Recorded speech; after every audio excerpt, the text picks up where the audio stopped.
Hey everyone, it's been a bit. Welcome back. So today I wanted to talk about some of the trials that are happening right now.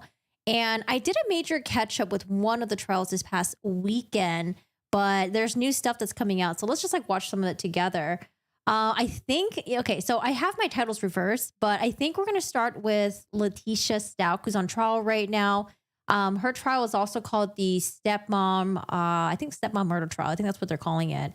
And Letitia Stout is on stand because she's being accused of murdering her stepson, Gannon Stout. And so Gannon Stout was around 11 years old at the time, and he went missing. Letitia, I don't know if you guys saw my most recent video that I uploaded about Letitia, but she came up with a bunch of these elaborate, well, I don't know if they're even elaborate. Are they elaborate? Yeah, we'll call them sort of elaborate. They're like elaborate lies that you know are definitely phony. But she came up with so many different lies of where Gannon's whereabouts was. And then she quickly shifted her story and said that something else happened to her. But like the police, they didn't believe her. They knew she was lying. Oh, hi, Patty. Hi, Taxi. How are you guys all doing today? Hello. Actually, let me move your chat. Let me move the chat over here so I can see everyone. How's it going? How was your weekend?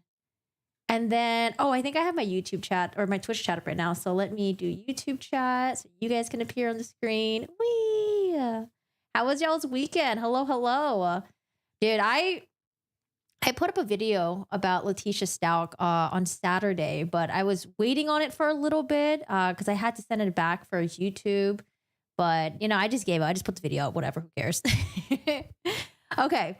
I'm watching that trial. Letitia cray, not insane. Ready for the next weekend. Yes, weekend. Oh yeah. How was everyone's Easter? Happy Easter, everyone. Yeah, Letitia, she is.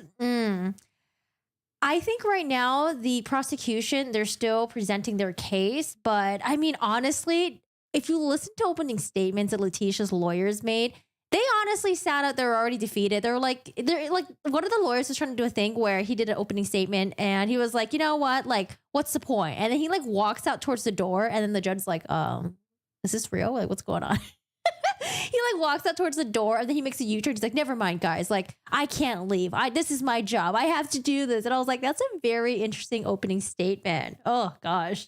Happy to see your hair looks nice down. Oh, I gotta cut my hair. I don't know. I gotta do something with my hair. That's too much going on right here. And it's like super greasy right now. But as I seeing you guys, hello. So like I was saying, Letitia Stout was taking care of Gannon, and Gannon's real father was actually away for a couple of days. He was only away for like 2 to 3 days. It's not like he was away for like months on end or anything like that, but he had to go for National Guard duty. He was away for 2 to 3 days. And Letitia was in charge of 17-year-old Harley, which is her biological daughter, and 11-year-old Gannon Stout's stepson. And there is another stepchild that she has as well. And I believe I think she's like roughly like maybe like 7 or 9 around that time. So Letitia has 3 kids to take care of, even though one is 17 years old. And Gannon goes missing. Letitia calls 911 and she's like, oh, I don't know what happened to Gannon. He was out playing. He was supposed to be back by 6 o'clock. But she had called 911, I think a couple hours after 6. And they were like, well, Letitia, like, did you check with the neighbors? Did you check with other people? Like, whose neighbors? Whose door did you knock on? Who do you think Gannon's playing with? And she couldn't give them any information. Because honestly, when your kid goes missing, you don't really call 911 right away. You kind of like, okay, well, let me see if my kid is with like this neighbor, maybe with this friend. You like go knocking on doors, checking with other people. Like, hey, have you seen my kid? She couldn't provide any of that information to the police. And it's because she knew what happened to Gannon. So she didn't even go through the process of even faking it by knocking the neighbor's door and saying like, hey, have you guys seen Gannon or anything like that?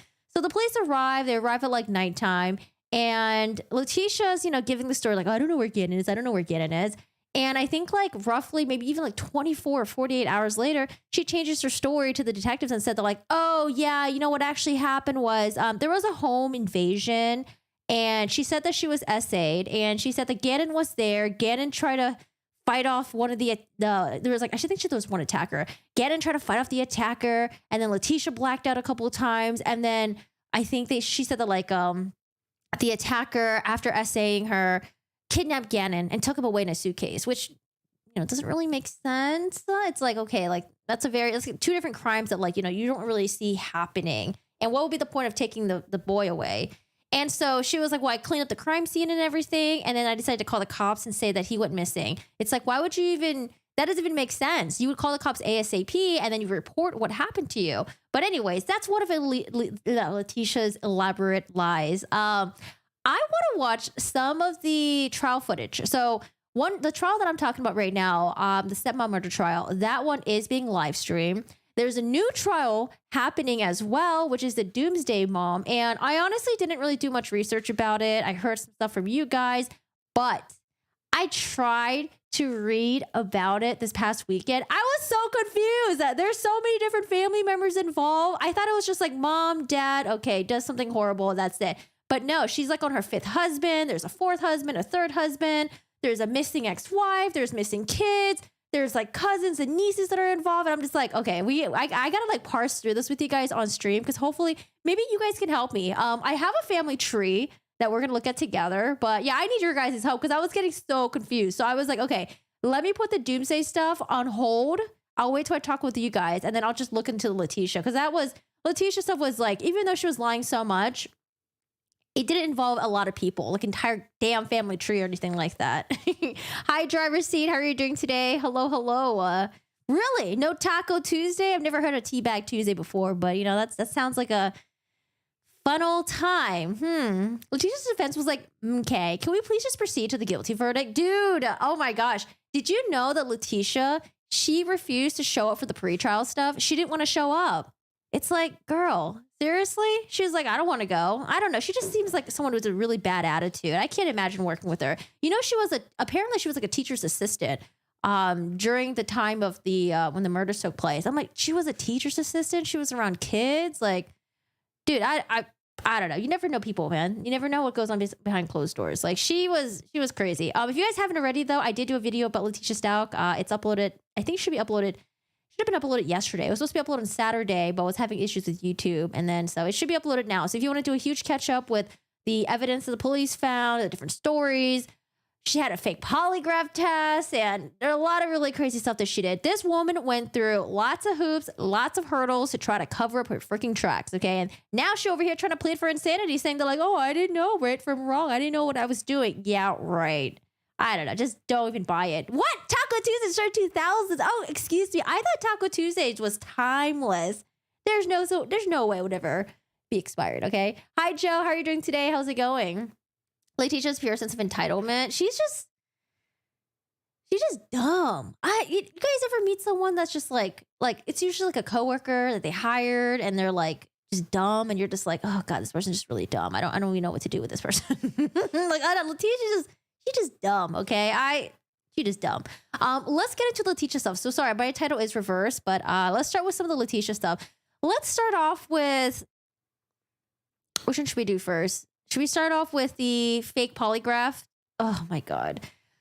Let's start off with the fake polygraph test. Okay. This woman is so embarrassing. So she did a couple of like internet searches about polygraph tests and she didn't want to take a real polygraph test, but her plan was she was going to do a pretend polygraph test, bring it over to the police, be like, look, guys, I took a polygraph test. See, I told you I had nothing to do with Gannon's disappearance. I wasn't involved. I didn't do anything. I wasn't being a good stepmother. I was home and, I didn't do anything at all. So let's talk about the fake polygraph test, which I had no idea you can get fake polygraph tests. But I mean, does it really surprise me? I guess not, because you can get everything and anything nowadays. Let's watch this video. It's going to be so embarrassing because I think they're going to play a recording of her on the phone with a polygraph people. And I'm not actually, I'll let it play out and I'll explain as we go, just so we can listen to it. Hi, Neko, how are you doing today? I was watching while I'm working. Hi, Joel. How's it going? Hello, hello. I should make a poll. Taco Tuesday, is that still a thing? I should make a poll. Here, let's do a Taco Tuesday poll. Is Taco Tuesday still a thing? Yes. No. It's so 2000s. I can't type today. I can't type. Okay. That's your community. All right, guys. We have a little mini poll going on. I need to know about Taco Tuesday. Is Taco Tuesday still a thing or nah? Scrapping Taco Tuesday. People still talk about Taco Tuesday. All right. Let me minimize this right here. And then I'll blow this one up. Did you guys have a good weekend? You guys have a good April? What's it called? April? Well, not April Fools. Sorry, Easter. I don't celebrate Easter, but we were gonna go to the dollar store and get the plastic little Easter eggs, and then put dog treats in there, and then just hide them around the yard. But we went to the dollar store, dude. All the Easter eggs were gone. And then we went to the grocery store, went to like the other store. Like people were just buying all the damn plastic Easter eggs. So maybe next year. Rip. Okay, let's. Ew, why does this look kind of weird? Is it normally like this? Okay. Oh, you know what? It looks weird because the way this is. Okay.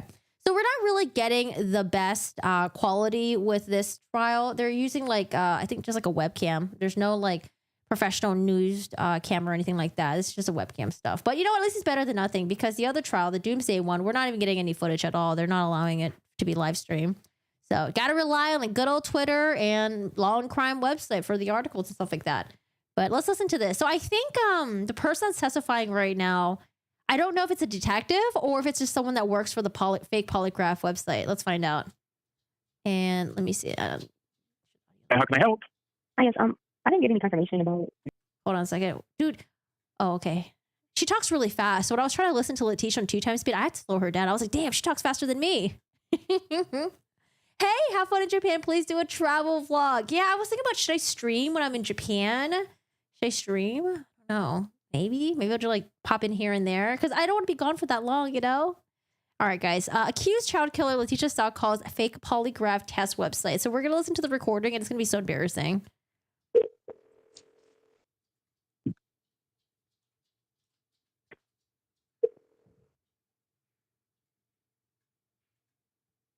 How can I help?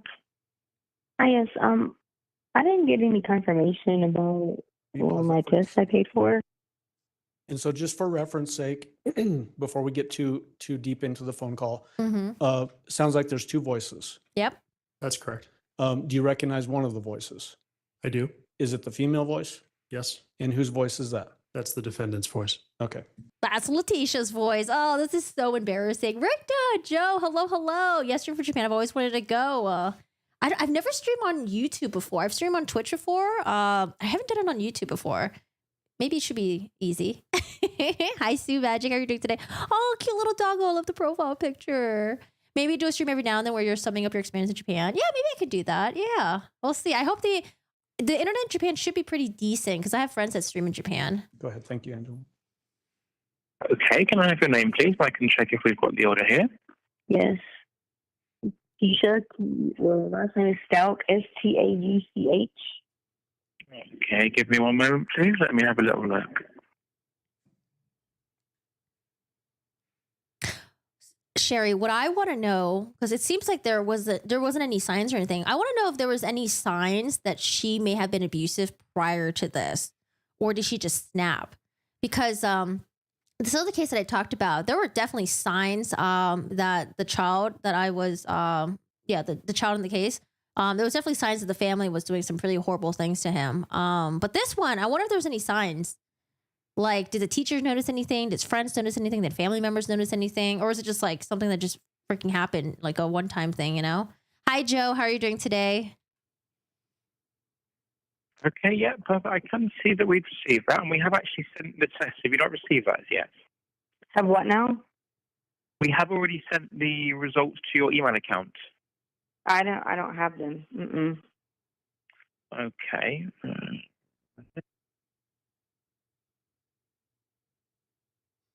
Yeah, so a little bit background story. Letitia went on this website literally called fakepolygraph.com, and she was trying to get some fake polygraph results so she can take it to the police, be like, hey guys, I took the polygraph thing. See, look, I'm not lying. Not whatever. I mean, she thought it was gonna work. Okay, I wonder how much. I think she paid like $79 for it too, something like that. But she did that, and she hasn't gotten the results yet, so she's probably getting a little antsy, you know. And then so she decides to call the website, was like, hey, yo, what's up with like my results? Like, did I get my results yet? Can I get it? And so this is the customer service person. They're helping her right now. Okay, let me try resending that, and if you don't receive it, give us a call back. Okay. All right. Thank you. Thank you, now. Bye-bye. All right. So Special Agent Cohen, The phone number that at the very beginning, let me back up. There, you can hear ringing. Does that indicate that this is a phone call that was initiated by the defendant to a particular place? That's correct. Were you able to investigate and determine who it was that she was calling? I was. What was the phone number that she was calling? Objection, foundation would be. Objection what? Mr. Allen? I can lay some foundation, Judge. Oh, foundation. Okay. When a wiretap is obtained, does it record both the outgoing and receiving phone numbers? Oh, and by the way, the reason why we have these recordings is because Letitia, she was acting strange. The police, they thought she was up to something. So they had a wiretap on her phone. They actually also had like a tracking device on her cars as well. So they were able to get some information out of her to see what's up with Gannon. Because at this point, they don't know where Gannon is. Gannon's body hasn't been found. I think they didn't find Gannon's body until like 3 months later. And his body was found in a suitcase thousands of miles away from where he lived in Colorado. It was found in Florida. So they wiretap, they hit the wiretap, they put a tracker in her car. And so that's why we have this recording right here. Hi, Cecilia. How are you doing today? Okay, so Taxi says, my guess would be there were signs, but she was surrounded by very naive adults who wouldn't pick up on it. So I went a little bit harsh on the dad, I would say, but I guess I shouldn't have because I don't have enough information. Because to me, I was just like, how did the dad not pick up that this woman did not want to take care of her son, or this woman didn't love her kids or something like his kids and stuff like that? You know, maybe she was really good at hiding it. I don't know. Because, you know, honestly, initially when I first heard about this, I blamed the dad also. I was just like, how did he not pick up on any of this stuff? Like, but, you know, some people are just really good at lying. But I also, as well, I'm also very naturally like suspicious of people. So, you know. In those calls, note how entitled she feels to get her money back immediately, even though she clearly violated the terms of service. She lives in a country where everything revolves around her. Oh, I haven't heard of the recording yet. I just read the police, the arrest affidavit thing. Part of the overall wiretap in this investigation, we also installed something called a pen register trap and trace device. That particular device will record both the outgoing or incoming phone number from the subject telephone. Oh, okay. And so does that mean that the receiving phone, the person that is being dialed, or the place that the originator is dialing, would be caught in this trap and trace? That's correct. It's identified as either an outgoing or incoming phone call, and we have the telephone numbers on both ends of that conversation. And then were you able to look up that particular phone number that was dialed for this call and see it being associated with a particular webpage? Yes, I was. What webpage was that? Fakepolygraph.com. Fakepolygraph.com. And is that what all of these phone calls are in relation to, is calls originated by the defendant to a purportedly fakepolygraph.com webpage? That's correct. Okay, let's jump into 689. All right, so fakepolygraph.com. Okay, let's go visit this website really quick. Get a real and fully verifiable fake polygraph test certificate proving you have taken a polygraph test. You choose the questions, the location, and results. We send you a fully verified report within 1 business hour. The fake polygraph report is emailed from a local and real polygraph company. If your partner calls a real company, the polygraph's company customer service team will confirm your test results. We have partnered with real polygraph companies in the following countries: UK, Ireland, USA, Australia, Canada, and New Zealand.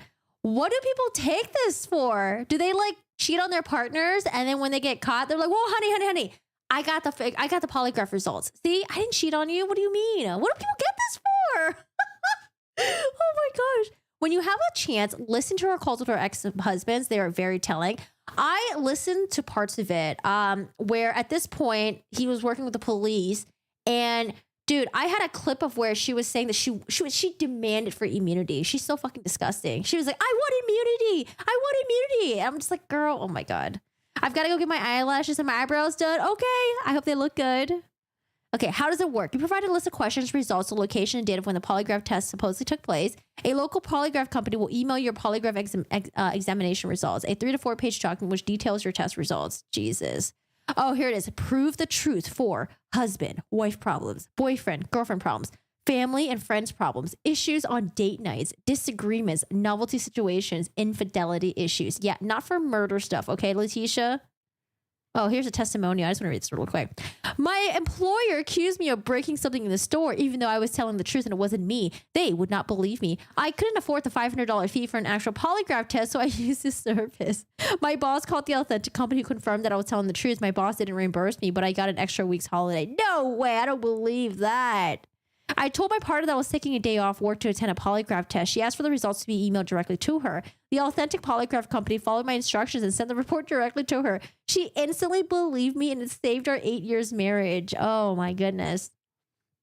My husband accused me of sleeping with another man. We agreed I would take a polygraph test, but I was worried that I would not pass. So this did the trick. Oh my gosh.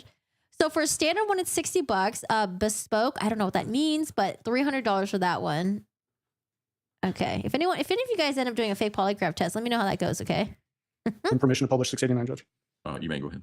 All right. I want to listen to the rest of the recording, but I think we'll get there soon.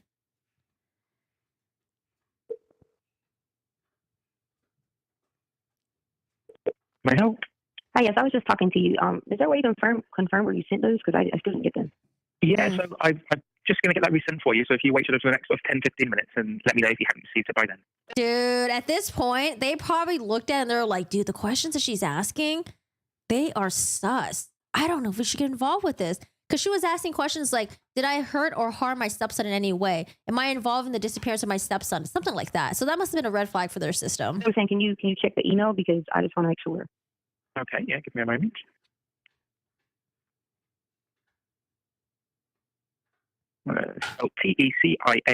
TECIALYNN2006 Okay, cool. So you said that 10. Oh, I was just going to say, do you think Letitia's a yahoo.com person? She is. She got yahoo.com. Guys, you guys have a yahoo.com account, please switch over to like something better, more secure, okay? Yahoo gets hacked so easily. Do not Yahoo, okay? 15 minutes. Correct. Okay, thank you. Have a good day. In that particular phone call, did it sound like there was an email address that was confirmed to the defendant? Yes. What was that email address? It was Tisha Lynn at 2000. I can't remember the exact address, but it was an address that we knew to be associated to the defendant. Okay, Mhm. and that's what sounds like an English speaking person relayed, and then the defendant acknowledged that as being the correct email address. That's correct. Okay, and then 690, permission to publish. You may go ahead. Hi, yes, I'm calling again. I still didn't get that email. Okay, can I ask your name, please? Dude, she called like 3 times already. Did she really think this was going to clear her? Come on. The last name Stout. Maybe she was going to give it to her husband and she thought the husband was being gullible enough. Like, I was wondering, was she trying to give this to the police or she was trying to give this to her husband? Oh, right, yes, perfect. I can see here. Just 10, 15 minutes and you said it again. I still don't have it. Yeah, no, unfortunately, it's actually been blocked by management, this order, due to the content of the questions. So we're Blocked by management due to the content of the question. not going to be able to send this report.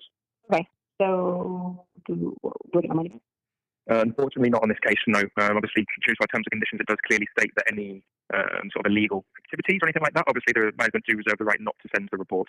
Obviously, we do incur processing fees, so that's why a refund wouldn't be due. So what do you do now? Just delete it and go on about license and money? Yes, we would do indeed. We would delete it. Yeah, she's hoping they delete it, but did they delete it? Nope. Gotcha. Okay, Thank you. Bye-bye. Yeah, and it's funny how she didn't even try to argue to get her fees back. Because she was like, damn, if I try to argue, they might report me to the police. Fuck. Let me just shut up. In that particular call, is it essentially being communicated that a polygraph result is not going to be provided because it's associated with illegal activity? Mm-hmm. Sustained on second grounds, jury can make their own determination. Okay. And then permission to publish 691. You may go. Hi, how can I help? I didn't hang up. Oh, yeah, sorry, I can hear you now. How can I help you? Okay. I talked to you earlier and you said that the request I did was blocked or something. But Oh, I didn't hear about this one. I didn't know she called back. I looked at the terms and conditions and it says you can't say things about like infidelity and stuff like that. So I'm not sure how that was blocked. Say that again, sorry. You It's not about infidelity, you dumb. She was talking about hurting her stepson. can or can't? No, okay. So I did a report earlier and you said you sent it to me. Then when I called back, you said it was blocked, that I wasn't allowed to get the report. But then I clicked the terms and conditions and it says you can do questions about infidelity and stuff like that. But infidelity wasn't what you were asking about. Yes, infidelity you can, correct. Right, and that's what I did. No. Your report was about infidelity, was it? What did you say? So you're saying your report was about infidelity? Yeah, like I put questions in for it and you had like answers and you said something about it being blocked. Yes, and what were your questions? So it was What were your questions? Get her. about during the time that we were away inside of in another state that I talked to and I gave the person's individual's name, Ortega. That was one of them. Then it said, "Are your eyes blue?" And I did a couple of the questions that were on the bottom. Okay. Yeah, I'm not sure in that case. Unfortunately, that's not what came through.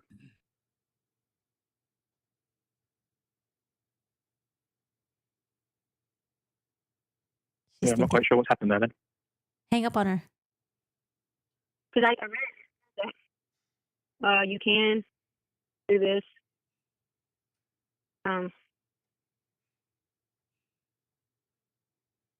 Yeah, it says on there that you can do that. Yeah, you would be able to about infidelity, but the questions that were submitted to your order were not to do with infidelity. Mm-hmm. Yeah, I didn't submit questions that were not to do with infidelity. Okay. Wait, is she trying to lie her way out of this? I don't get what the goal of this is. They're obviously going to be like, these are the questions you submitted. Has nothing to do with infidelity. Now what? Right, see, well, I'll have to look into that then in that case. Do you want me just to write you the questions down? No, it's okay. I'll just need to have a look into this then to see what can be done. Okay. Just remind me again, what was the name of the report? It's a Stauch, Stauch. And that's your surname, is it? Your last name? Yes. Oh man, I wonder if the customer service rep guy, I wonder if they know about this case now. They're like, oh, I was the one that talked to her. Okay, and first name is? Tika. Okay, and how do I spell that? It's Tecia. Tecia. Really? Yes. She's going to ask for her money back? No way. Okay, all righty. Well, let me have a look into that and I can come back to you. Okay, thank you. What's the best number to get you on? 843 Mhm. 798 Uh-huh. 1700. Okay, right, thanks a lot now. Take care. Bye-bye. 843, that's Colorado? As you've testified, were you aware also at this same time that that's when these pretext calls were being recorded involving Al Stauch and the defendant? Yes, I was. Were there phone calls during that time with those pretext calls in which the defendant was talking about getting a polygraph examination? Yes, she was. What was she trying to convince the listener, I guess Al Stauch, of during those So it was for Al. conversations? Objection, speculation, sustained. I think you can rephrase and refer back to the conversation, but I think it's up to the jury to make a determination about what the defendant's state of mind was during the Sure, conversation. I understand that. Is that her right there? Is that her? With the ring girl hair? What is she doing? Is she like covering up her face or something? What was she saying to Al as it relates to the polygraph? She was saying that she had passed a polygraph test and she was continuing to purport her innocence and that she had nothing to do with. She's also trying to she's probably also trying to play it up as well to make it seem like she's like crazy. Gannon's disappearance. Passed a polygraph as it relates to what?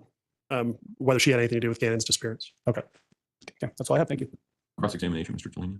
I don't have any questions for agent. Yeah, I don't have any questions. Oh man, her defense attorney, they just try to get this over with, man. They're like, I have no questions. We're not even gonna talk about this damn polygraph thing. Okay, so that's a polygraph one. I didn't hear her demanding for a refund. Unless there's other calls that pop up later on where she's like, hey, can I get my $60 refund, please? I don't know. They can look at her credit card statements, her bank statements. I wonder in her credit card statement, is it going to say like polygraph.com or whatever, fake polygraph.com? Or do they want to do one of those things where they like hide it and it's like realpolygraph.com? Yeah, that's her to the right. She uses her hair like a curtain to hide behind. Oh, your sister's going to Japan. Nice. Yeah, we're doing a last minute trip there. Okay, so let's talk about I haven't listened to this yet, but I already heard about it from the police affidavit. But there was something that was brought up, though. Apparently, there were drugs found in Gannon's body. Should I watch I think we'll watch the law and crime version. Perform a toxicology test as well Yes, when you do an autopsy. yes. What is the purpose of doing a toxicology report? We do it in all violent deaths, and it's to determine whether there were any drugs or what drugs were in the system. Was that performed on Gannon Stauch? Yes, Was there anything unusual detected in Gannon Stauch at the time of autopsy? Yep. there were some drugs, or there was a drug that was present. Okay, so let's talk first. Acetaminophen, a typical over-the-counter medication, was that found in Gannon? Yes, Would that be anything unusual that a child would have potentially residual acetaminophen at the time of autopsy? if maybe the the decedent at that time was having a fever or pain, they would give them acetaminophen or Tylenol. Yeah, I was wondering. So the day before Gannon Stauch's supposed murder, Letitia did a really weird recording of her and Gannon where it seemed like Gannon spilled a candle on the floor. And then Letitia was saying he ruined the carpet. The carpet caught on fire or something like that. There was smoke everywhere, but I'm thinking like when you spill a candle, doesn't it just go out and then you just have candle wax everywhere? So Gannon was complaining about having a burn. He was just really worried about a burn that he had. And it seemed like it was really painful. So I wonder, did she burn him? Because I don't see how he would be able to burn himself. Maybe she flipped out or something. Maybe she burned him. And then she gave him some Tylenol, hoping the pain would go away. And then she realized that like she fucked up or something. And now she needs to cover her tracks. Like, I don't know. I feel like something must have went down the day before his murder, because she seemed like she was up all night searching things on the internet, and at 4 a.m. she called her work and said that she wasn't able to go into her work because her stepdad got ran over by a car. Okay, she didn't even say that like, oh, I'm not feeling well or Gannon's not feeling well. She said, no, my stepdad got ran over by a car. Like a really crazy, outrageous lie like that. I know. I don't like the carpet video. I don't like it either. It's just really sad because she's crazy.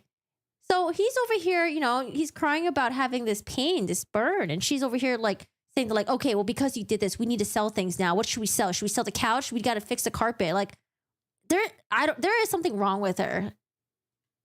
Would that be common though, in an 11-year-old to find that in a body potentially? No, you don't always see that. Okay. What other things did you find in Gannon's bodily tissues? He also had hydrocodone in the liver tissue. Yeah, hydrocodone. All right, so let's talk about hydrocodone. What is hydrocodone? Hydrocodone is a narcotic analgesic. It's a drug used for pain, and that is also found in cough medications because it's supposed to suppress your cough. Mm-hmm. Is hydrocodone a controlled substance? Yes, you need a prescription for that. So I can't just go to Walgreens without a prescription and buy hydrocodone? Yes. Oh, who had a prescription for that? Did she have it? Because I wonder if she was trying to... I think she was trying to figure out ways to get rid of Gannon. And I wonder if one of the ways was trying to like overdose him or something like that. Is it indicated as highly addictive? Yes, you can be dependent on it. What are the effects of hydrocodone on a human? Depending on the dosage, you can initially become drowsy, lightheaded, dizziness. And if you take a higher dose, it could lead to respiratory depression, or you'll have problems breathing. Gannon's dad had the prescription. The stepdad story is true. Oh, she had a brother that testified on the stand. You'll have lethargy, coma, and eventually death. Was it unusual, in your opinion, to find hydrocodone in a child of 11 years old, like we did here in Gannon's death? Yes, I found it unusual. Is that because of all of those issues you just described? Yes, and if it was for a cough, you would give something that didn't have the narcotic analgesic in it. Typically, people would not. I also wonder, are they able to determine what dose was? Yes, that wouldn't be the first line of choice. Okay. May I have just a moment, Your Honor? In this case, I'm going to ask some follow-up questions.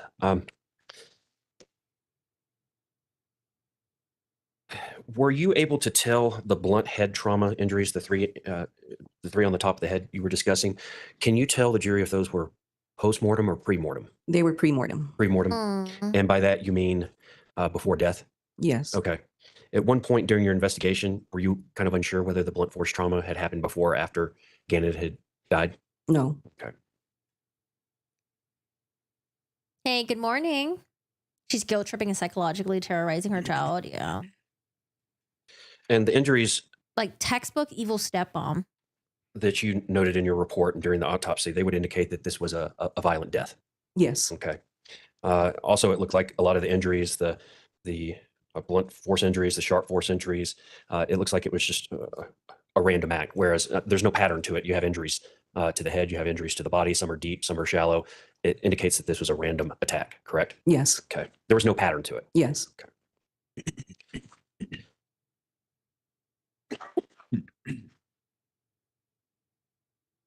dude, she must have had some signs throughout her entire fucking life that would have pointed to her just like flipping out like this.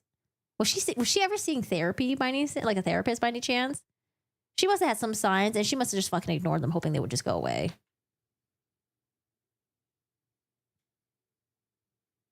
Would the blood force injuries, were they fatal by themselves? Yes, they could be. Okay. Oh, this one. So I actually have my title reverse. This one is the stepmom trial, and her stepson disappeared and was found in a suitcase over a bridge, thousands of miles away, 3 months later. This is a different one. The Doomsday one is, we're going to get into that together. That one's really complicated. So I'm hoping some of you guys know about the Doomsday one. And you guys can help me with some of the family tree stuff. That one's like, there's a lot of people involved in that one. And you say the gunshot was fatal in and of itself as well? Yes, Okay. Did the bullet from the gunshot, I can't remember what you said, did it enter into the cranial vault? it did not. It did not. Okay. And the mechanism for death with the gunshot, it was that it severed the spinal cord or some vertebrae? Yes. Okay. And what would have been the mechanism for death with the blood force injuries? Would that have been bleeding or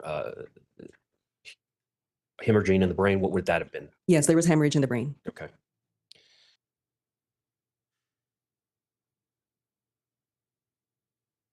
When you're doing investigation and autopsies and looking at toxicology reports, did you go back or did your office or did you receive any information about whether Gannon had a prescription for cough syrup or cough medicine that contained any hydrocodone?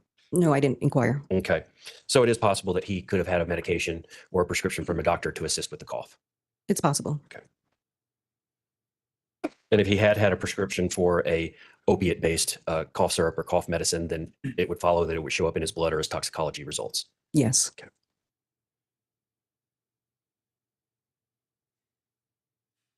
Could any of the injuries noted have happened? There's evidence that there was a suitcase that he was in. He was, the suitcase was thrown off an overpass Oh my goodness. I heard about this part. of a highway near Pensacola. Is there any way that some of the injuries could have been caused by the impact of the suitcase hitting the ground?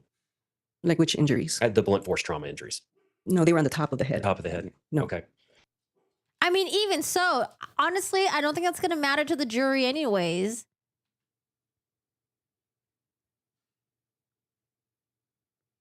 Hey, Tam Jules, how are you doing today? In a lot of injuries, doctor, you'll see stippling or powder burns on the skin where a bullet or a projectile will enter. Did you note any of that, any of those type of injuries on Mr. Gannon? I didn't see any stippling, but Okay. it's also because of decomposition. I might not be able to see it. And that was my next question. Would decomposition, even if it had originally been there, would it make that disappear or decay? Maybe. Maybe. See, I wonder if Gannon was severely injured by Letitia the day before he was murdered, because the candle thing went down. He spilled the candle. She seemed like she was pissed. She didn't care that he was burned. He sounded like he was in pain on the recording.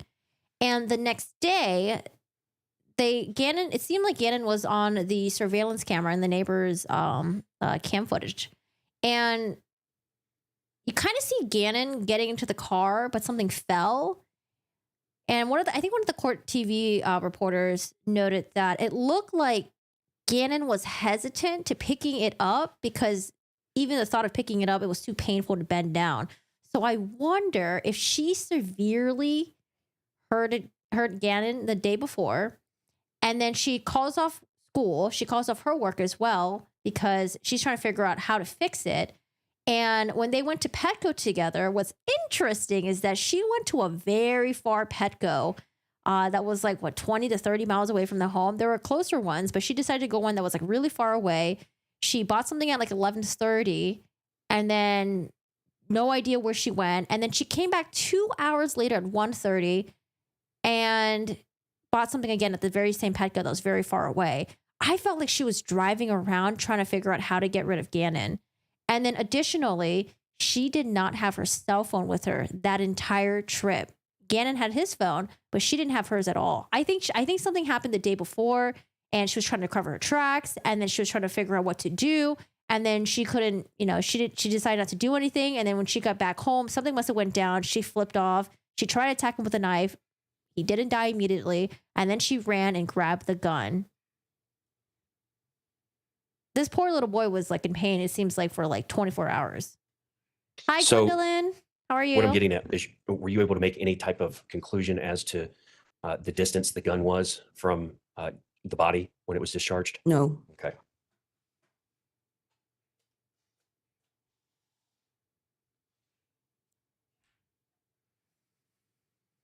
Were any of the sharp force injuries, were any of them in and of themselves fatal?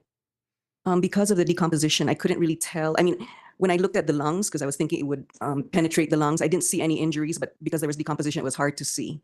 So I couldn't really tell Yeah, and apparently, the sharp object, which is probably the knife, hasn't been recovered. And same thing with the shell casings; they weren't recovered as well. I don't know if the gun is still there.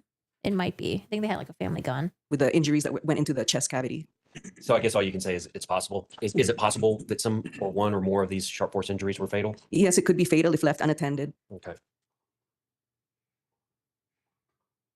And it looks like in your report, you look for organs, you remove some of them, you measure the contents of fluids in different organs and that sort of thing. It looks like in your report, it mentions that you couldn't find a pancreas. Is that because? Yeah, tried dosing it with Vicodin or something like that. Yeah. And then she's like, you know what? I'm just gonna, I think she flipped and then, yeah. And then she tried to come up with some stupid lie saying that like, oh, he was supposed to come home at 6 p.m. or something like that. Because Gannon did not have a pancreas or because it had just decayed to the point of being able to identify it? Yes, decomposition. Composition. So a lot of this stuff, a lot of the organs and whatnot in Gannon, they had decayed to the point where you couldn't identify him anymore. Yes. Okay. And is that typical for a body that had the history of exposure to the elements? Yes. Okay.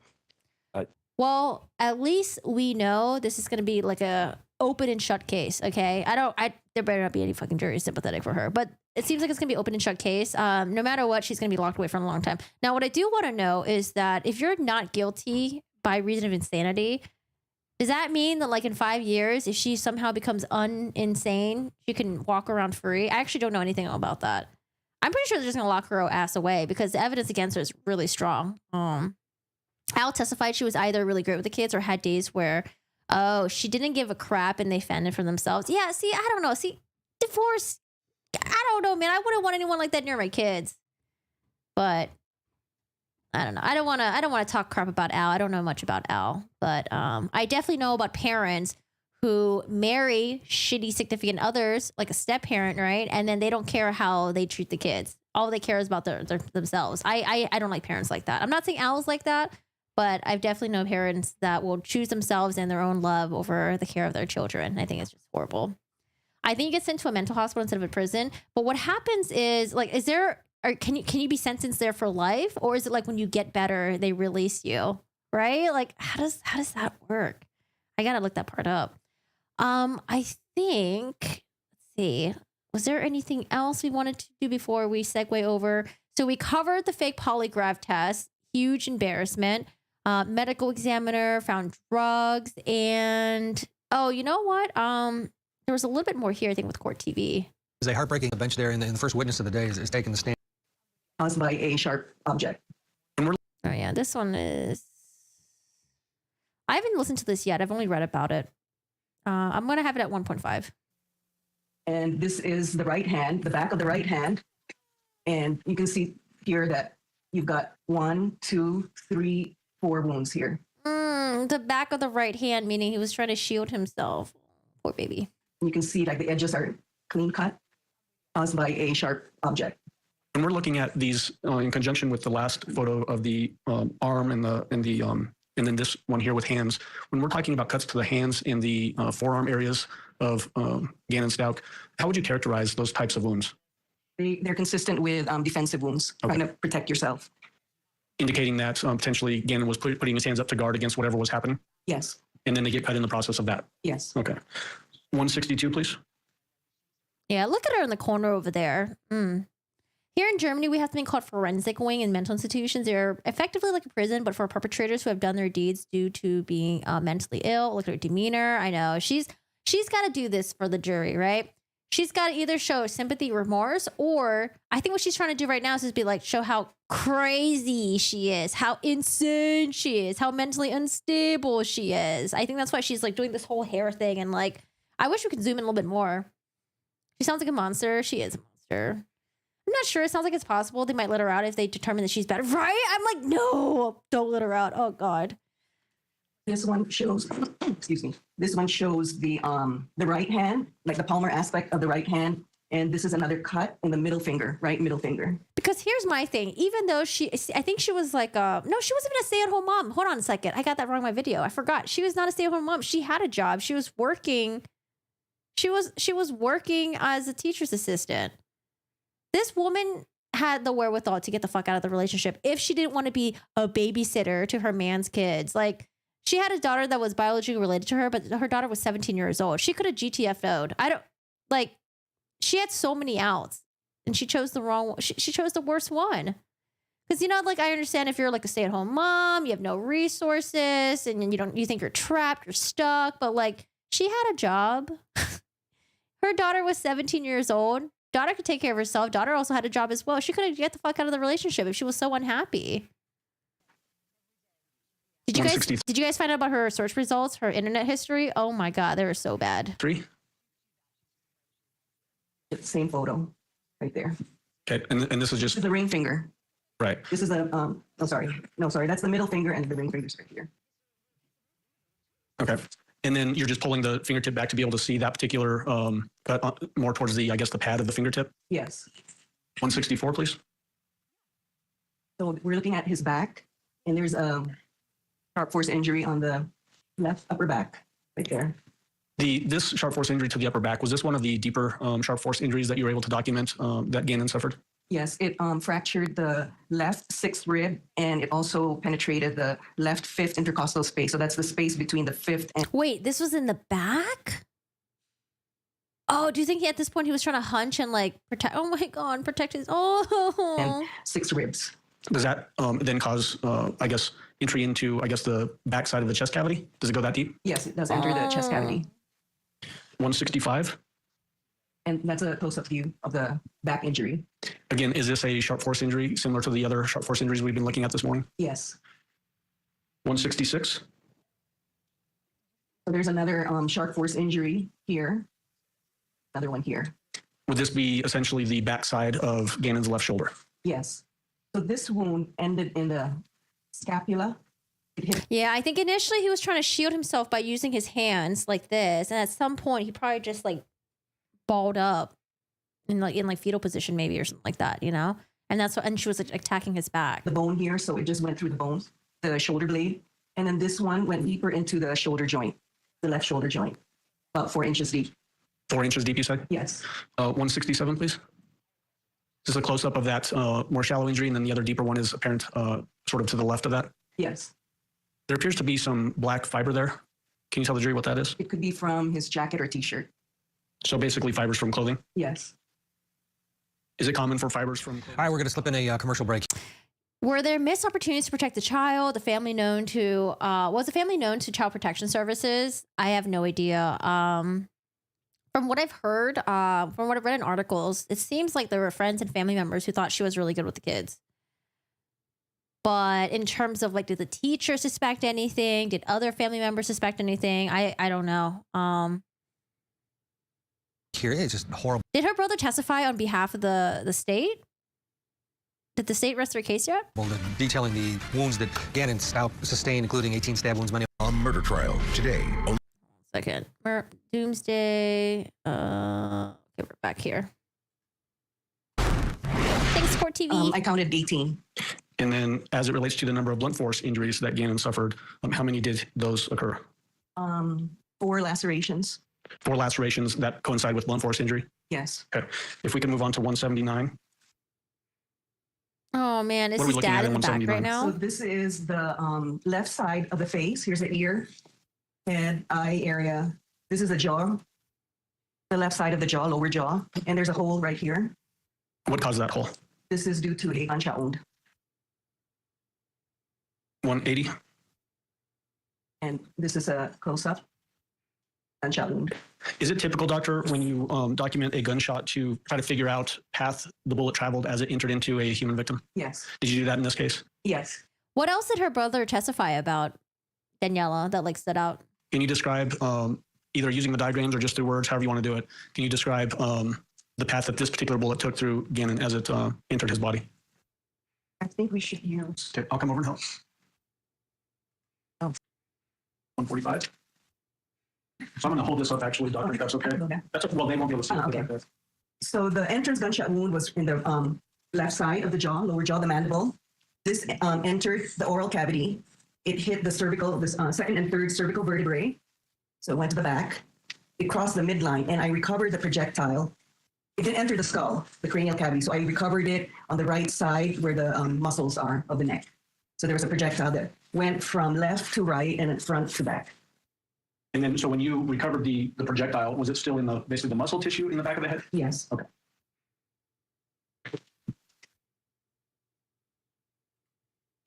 So, doctor, you can sit back down if you'd like. When we're talking about the types of injuries that Gannon, that you're able to identify that Gannon had suffered, 18 sharp force injuries, 4 blunt force lacerations, and then 1 gunshot through the chin. Does that indicate to you that there's some progression that these injuries had to occur in? Yes. Tell the jury what we mean by that and what it is that you're using to Dude, rely on she's and make that shuffling around conclusion. so much in the back over there. Regarding the sharp force injuries coming first? Well, do you know which one came first? I don't really know, but I'm thinking that it's the sharp force injuries because he could still defend himself. And then I don't know which one came first, the gunshot wound or the blunt trauma to the head, which caused fractures of his skull and bleeding in his brain. So the best that you can tell is that sharp force injuries occurred before gunshot. Is that right? Yes. But it's unclear whether blunt force or gunshot, which one of those occurred first. Yes. Does that indicate some period of time to achieve all of those injuries for whoever was attacking him? Wait, hold on a second. I gotta put my clothes in the dryer. Hold on.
He was in here.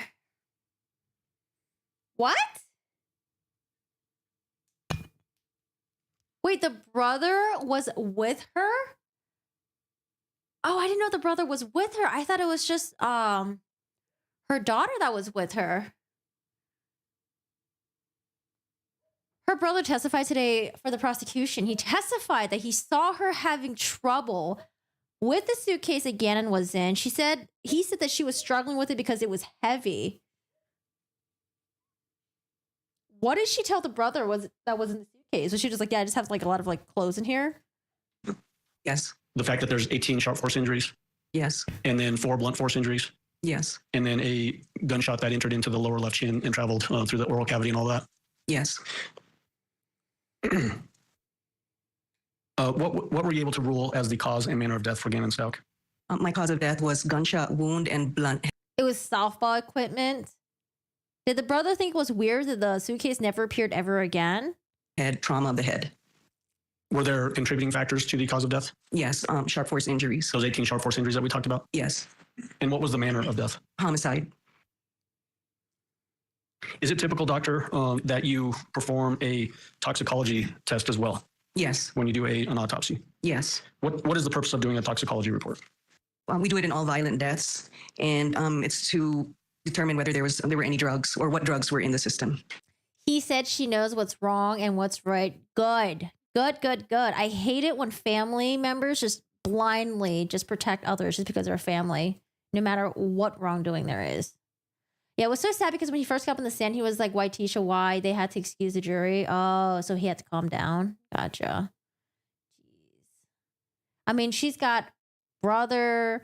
She's got a daughter who's like, I think in her 20s now. Like, yeah, it's the way that it's going to affect other people. That's tough. Was that performed on Gannon Stauch? Yes. Was there anything unusual detected in Gannon Stauch at the time of autopsy? There were some drugs, or there was a drug that was present. Okay, so let's talk first. 18 stab wounds, 4 blunt force injuries to the head causing bleeding of the Jeez, is that it? Oh, wait. It's just him interjecting. As there are certain rules that we're following. You see the witness there. Letitia Stauch, the defendant, is all the way over to the one side of your screen wearing the light color. And for most of this, she has had her head down. Now she has her just kind of fist in her chin and is listening to it. For most of the day, her head has been down as the details of what happened to her 11-year-old stepson were given to this jury. He's 10 years younger. He was in tears.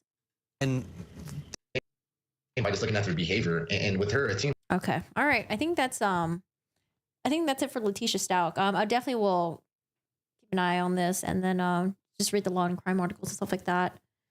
Jeez.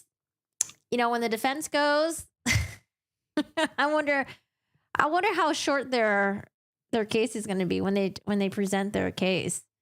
I wonder how many experts they get. Good. That means he's at least processing this, which must be horrible, but good for him. Yeah. Just freaking awful. Okay. So next thing I want to jump into. So I tried to read up on Lori Vallow, aka Doomsday Mom, and there is a very complicated family tree. So let's get into that. Right now, the trial's happening. They are not allowing any cameras in there, so we can't watch any streaming content. We have to rely on either reporters tweeting, or law and crime. They have their articles and stuff like that. But let's talk about the Doomsday Mom and what's going on with her and why the trial has been so spicy. I guess a lot of people are really invested in the Doomsday stuff. I've heard about her case here and there. I remember she was supposed to be tried with her husband, but they decided to do it separately. And, when I hear things like Doomsday, I'm just like, I already roll my eyes. I'm like, oh God, these are just like already batshit insane crazy people. Let's see what they're going to say. Hi, Mimi. How are you doing today? How's it going? Let's start off with Doomsday Mom, Lori Vallow. What is going on and what happened? Lori Vallow is accused of murdering her adopted son, Joshua Jackson, JJ, 7 years old. Oh my God, 7 years old. You're like in second grade when you're 7 years old. And her biological daughter, Tylee Ashlyn Ryan, who was 17 at the time. The murders are believed to have occurred sometime in September 2019. Both children went missing on different dates that same month. Oh, look, by the way, if anyone's a Subaru here. The defendant adopted JJ Vallow. She and her fourth husband, Charles Vallow, the boy's uncle. Oh, sorry. Dogs are barking right now.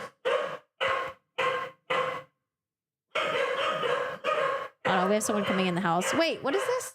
Oh, shit. Hold on a second. I'm trying to... Oops, a daisy. Yeah, the stepmom one and this one is very bleak. Yeah. Hold on a second. I ran out of computer storage. Hi, Cocoa Bean. How are you doing today? Hello. What's going on? There's no shortage of crazy people. I mean, honestly, it's just the crazy people that are getting the attention. I like to think for the most part, there are good people out there. Even though like every time I'm reading the articles, I'm hearing about all these batshit crazy people doing batshit crazy things. I think for the most part, there's good people out there. It's just like sometimes when you get like comments, right? Negative comments on like a YouTube video or something like that. For the most part, you get good comments. And then once in a while you get like the crazy ones and then some of the mean ones. Was there a Netflix doc on it? I haven't seen it yet. Yeah, I haven't watched anything that's related to this. The defendant, so Lori, adopted JJ Vallow. She and her fourth husband, Charles Vallow, the boy's uncle at the time, raised him as their own in July of 2014. The Vallows were married in 2006 in Las Vegas. Previously, Lori Vallow's co-defendant in the case was her fifth husband.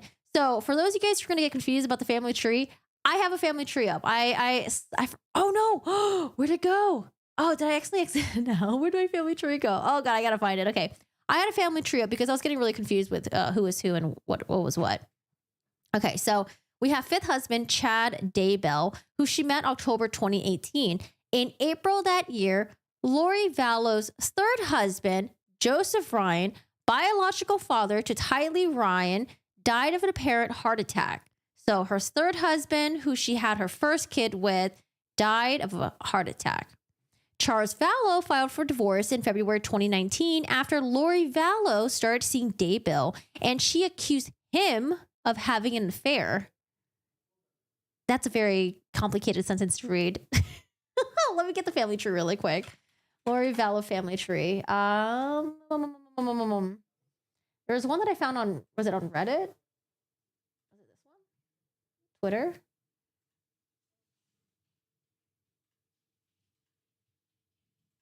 Oh, wait, where's the bigger version of this? Let me see if I can find it really quick. Shoot, I had it earlier. Okay, we'll just go to this one. All right, thank you so much for people who are posting this. I appreciate it. Okay, so here's Lori Vallow right here. Lori Vallow has been married 5 times. So husband 1, unknown. Husband 2, not really pertinent to this case. Husband 3, however, is where she had her first kid, Tylee Ryan. Oh, close the door. Hi, how are you? How's it going? Nice to see you. Okay.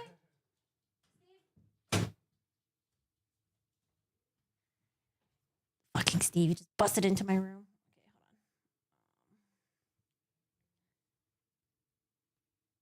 on. Hi, Queen. How are you doing today? How's it going? Was she married like she was like Liz Taylor or something? What do you mean comments on your page? I'll egg their house. Oh, I don't think I really get mean comments. I don't know. I haven't checked my comment section in a while. You can check it for me. Okay, so we have Joseph Ryan right here, who she had Tylee Ryan. Now, Tylee Ryan is one of the children that is missing right now. And, well, actually not missing. They did find her remains. Now we're going to go to husband. Wait, where's husband number 4 at? Oh, here's husband number 4. Husband number 4 is Charles Vallow. Charles Vallow adopted Joshua J.J. Vallow. And here are, oh my God, this family tree is actually really confusing. So the 2 kids that are missing are Tylee Ryan, 17, and JJ, who is 7 years old. Now, Charles Vallow, Lori's 4th husband, is not alive. He was actually shot to death. He was shot by Lori's brother, and Lori's brother tried to claim self-defense, and apparently they're reopening the case on that, and it's not going to go through. These are the grandparents of JJ's right here, which is also Charles' sister. Okay, don't worry about the details on this one. It's just kind of all over the place. But the important things that you need to know are the 2 kids that went missing. And then also she had a 4th husband who was killed by her brother. And then this is, who is this now? Oh, okay. This is Alex Cox. So this is Lori's brother right here. Her brother shot her 4th husband, Charles Vallow, said it was self-defense, and it's still under investigation. Now, I don't know why her niece is involved, but let's read it. Melanie is Lori's niece. Her ex-husband, Brandon Bordeaux. Okay, so this is Lori's niece right here. That's her husband, Brandon. Says that someone shot at him in October. Police said the shooter was in a Jeep registered to Charles Vallow. So I don't know if they're trying to say that Lori's 4th husband, Charles Vallow, tried to shoot him, or maybe it was someone driving Charles's car. Melanie finalized her divorce with Brandon, so they're no longer together anymore. And she's now married to an Ian Pawlowski. Okay, so we're going to come back to all this right here. If you guys can't follow with me, it's fine. It's all over the place too. Now we're going to go to Lori's 5th husband, Chad Daybell. So Chad Daybell is also on trial right now. However, he was supposed to stand trial with Lori. They were supposed to be tried together, but they decided to try them separately. Now, the interesting thing about Chad Daybell is that he had a wife named Tammy Daybell, And Tammy died in October of 2019. Investigators are now calling her death suspicious. Maybe Lori's involved. Chad and Lori were married a few weeks later. So his wife dies and then he marries Lori Vallow a couple weeks later. Thank God they don't have any, none with Lori, 5 with Tammy. Oh, they had 5 kids together. Oh my God, 5 kids. Yeah, this is her 5th husband. Whew, okay, so we'll definitely come back to this family tree. I had another family tree that just showed everything and was easy to scroll up and down, but this will do. Okay, so let's get into the details right now. So Charles Vallow, this is Lori's 4th husband, filed for divorce in February 2019 after Lori Vallow was seeing her 5th husband, Chad Daybell, after she accused him of having an affair. So she accused of her husband of having an affair, and then she goes and have an affair of her own, I guess. In a court filing, he wrote that his wife, Lori Vallow, had threatened to kill him. And then Lori Vallow stole a lot of cash from him and his truck. In July of 2019, Lori's brother, Alex Cox, killed Lori's husband, Charles Vallow. I wonder why. I wonder if the entire family is just batshit crazy or something. Now, at the time, Lori's Vallow brother, Cox, claimed it was self-defense, but the authorities later termed his death a homicide. In October 2019, Tammy Daybell, so this is Lori's 5th husband's wife, she died in her sleep at the age of 49. And then a couple weeks after that, Lori Daybell got married to Chad.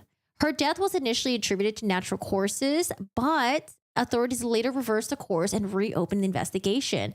Now, in May of 2021, authorities charged Lori Vallow and her current 5th husband, Chad Daybell, with the murder of JJ Vallow, again, 7 years old. That's her adopted son. 17-year-old Tylee Ryan, who is her biological daughter with her 3rd husband, and Tammy Daybell. Tammy Daybell, again, is Lori's current husband's wife who died, and then they got married a couple weeks later. All right, I think we're getting this. But the central players in the sad tales don't even begin to crack the complex surface of the numerous relationships involved. The reason the term Doomsday Cult is used in this case. So yeah, some of you guys are wondering, well, why are they Doomsday Mom? Why is she a Doomsday Mom? Why does she do this? The explanation for it is just really dumb. Something about zombies, okay? When Charles Vallow filed for divorce, he also noted distinct change in Lori Vallow's worldview, writing in one filing that his estranged wife believed that she was a God assigned to carry out the work of 144,000 at Christ's second coming in July of 2020. The deceased man's brother-in-law, Larry Woodcock, who is also JJ Vallow's biological grandfather, would echo that understanding. They did an interview in 2019 and said, nothing with Lori right now makes sense. And that woman he knew for 12 years is not the same person that is here on earth today. Now, Lori's 5th husband, Chad Daybell, appears to be the source of some, but perhaps not all of Lori's Vallow's religious beliefs.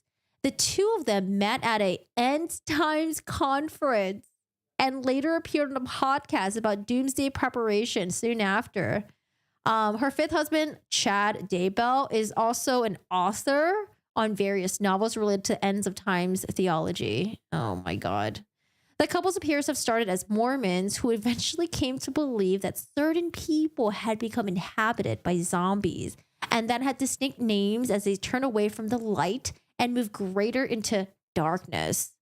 Lori Vallow is charged with conspiracy to commit murders, believes that Charles Vallow was killed in order for Chad Daybell and Lori Vallow to marry and fulfill their religious prophecy. So again, she believes her 4th husband, who was killed by her brother, was killed because they have to fulfill this religious prophecy. That's why I want to know, is the entire family just batshit crazy? Does Lori Vallow's brother, does he also believe in the doomsday stuff? Or did he just kill her ex-husband because of some other shit that went down or something like that?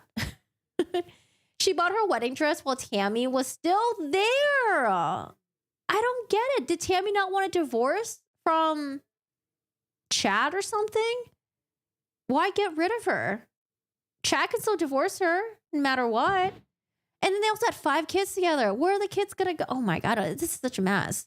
In March of 2020, court filing in a child custody case tangentially related to Lori Vallow's case, relatives of accused laid out some of the cult beliefs in detail. An attorney filed for document for Brandon Bordeaux, the ex-husband of Vallow's niece. So again, this is Brandon Bordeaux. This is Lori Vallow's niece right here. Brandon Bordeaux, I think, is this one right here. Yep, this is Brandon Bordeaux. They filed a document for Brandon Bordeaux, the ex-husband of Vallow's niece. Bordeaux and Pawlowski have children together. And the father at the time claimed that Pawlowski, so Lori Vallow, it must be a whole family fucking cult thing. So this is her niece right here, okay? Her niece divorced this guy and married Pawlowski. But apparently Pawlowski also believed in this doomsday shit as well. Bordeaux and Pawlowski have children together. I feel bad for their kids. The father at the time claimed that Pawlowski shared Vallow's alleged doomsday belief system and knew where the then missing children were. In the earlier court filing, Brandon Bordeaux accused his ex-wife of conspiring with her husband, with her uncle Alex Cox, to kill him. So now they're also saying that the niece is also involved in. So the niece possibly conspired with Lori Vallow's brother to kill her third husband. Oh my God, guys. One in chat if you're getting what I'm saying. 2 in chat if this family tree is literally just brain cancer. Okay. Well, he told her they were literal soulmates and they were chosen ones who would survive the doomsday. She believed she was some sort of goddess of Hi Rain, how are you doing today? How's it going? Ian Pawlowski, who married Melanie Bordeaux after her divorce from Brandon Bordeaux, described the doomsday cult in the following terms in a document she allegedly wrote after being questioned by police in 2019. So, the niece is also batshit crazy, I guess. Melanie explained zombies and her fears about what Chad and Lori stated concerning the original spirits being caught in limbo until the body's death. Dude, I wonder when the 2020 pandemic was going down, if they thought that their prophecy was being fulfilled. Because a bunch of countries shut down. A lot of people got sick. A lot of people died. I wonder if they were like, oh my God, the prophecy is real after all. I told you. She stated that Bordeaux had been possessed by a demon or another dark entity after the June of 2019. She was told either through revelation or by Chad that something needed to happen to Bordeaux in order for his spirit to progress and for the Lord's plan to continue. She didn't take well to the idea of her husband dying as part of the Lord's plans, but didn't think action would be taken by anyone. The whole family's crazy. How did this happen? 1 and 2, 1. We need a whiteboard and a pegboard with all the little strings. I know, right? Should I check it out my Microsoft Word and start drawing this out? Okay. Melanie, Daybell and Vallow allegedly asked a friend to lie for them. So Chad Daybell and Lori Vallow, again, they're the ones that are standing on trial. Okay. So Melanie Give is Lori Vallow's longtime best friend, has testified extensively in the case by way of Chad Daybell's preliminary hearing. Aside from offering additional details about the bizarre belief system attributed to the 2 alleged killers, Gibb also discussed a phone call she recorded with a couple on the day the police contacted her about JJ Vallow's whereabouts. Yes, go best friend. Yes. So Melanie asked, I was wondering why you told the police that he was with me. Lori Vallow replied, invoking Kay Woodcock, who had made the initial phone call asking for a welfare check on the special needs child. I just needed to, unintelligible, to have somebody so I wouldn't have to tell where he really was because they were going to tell Kay where he is.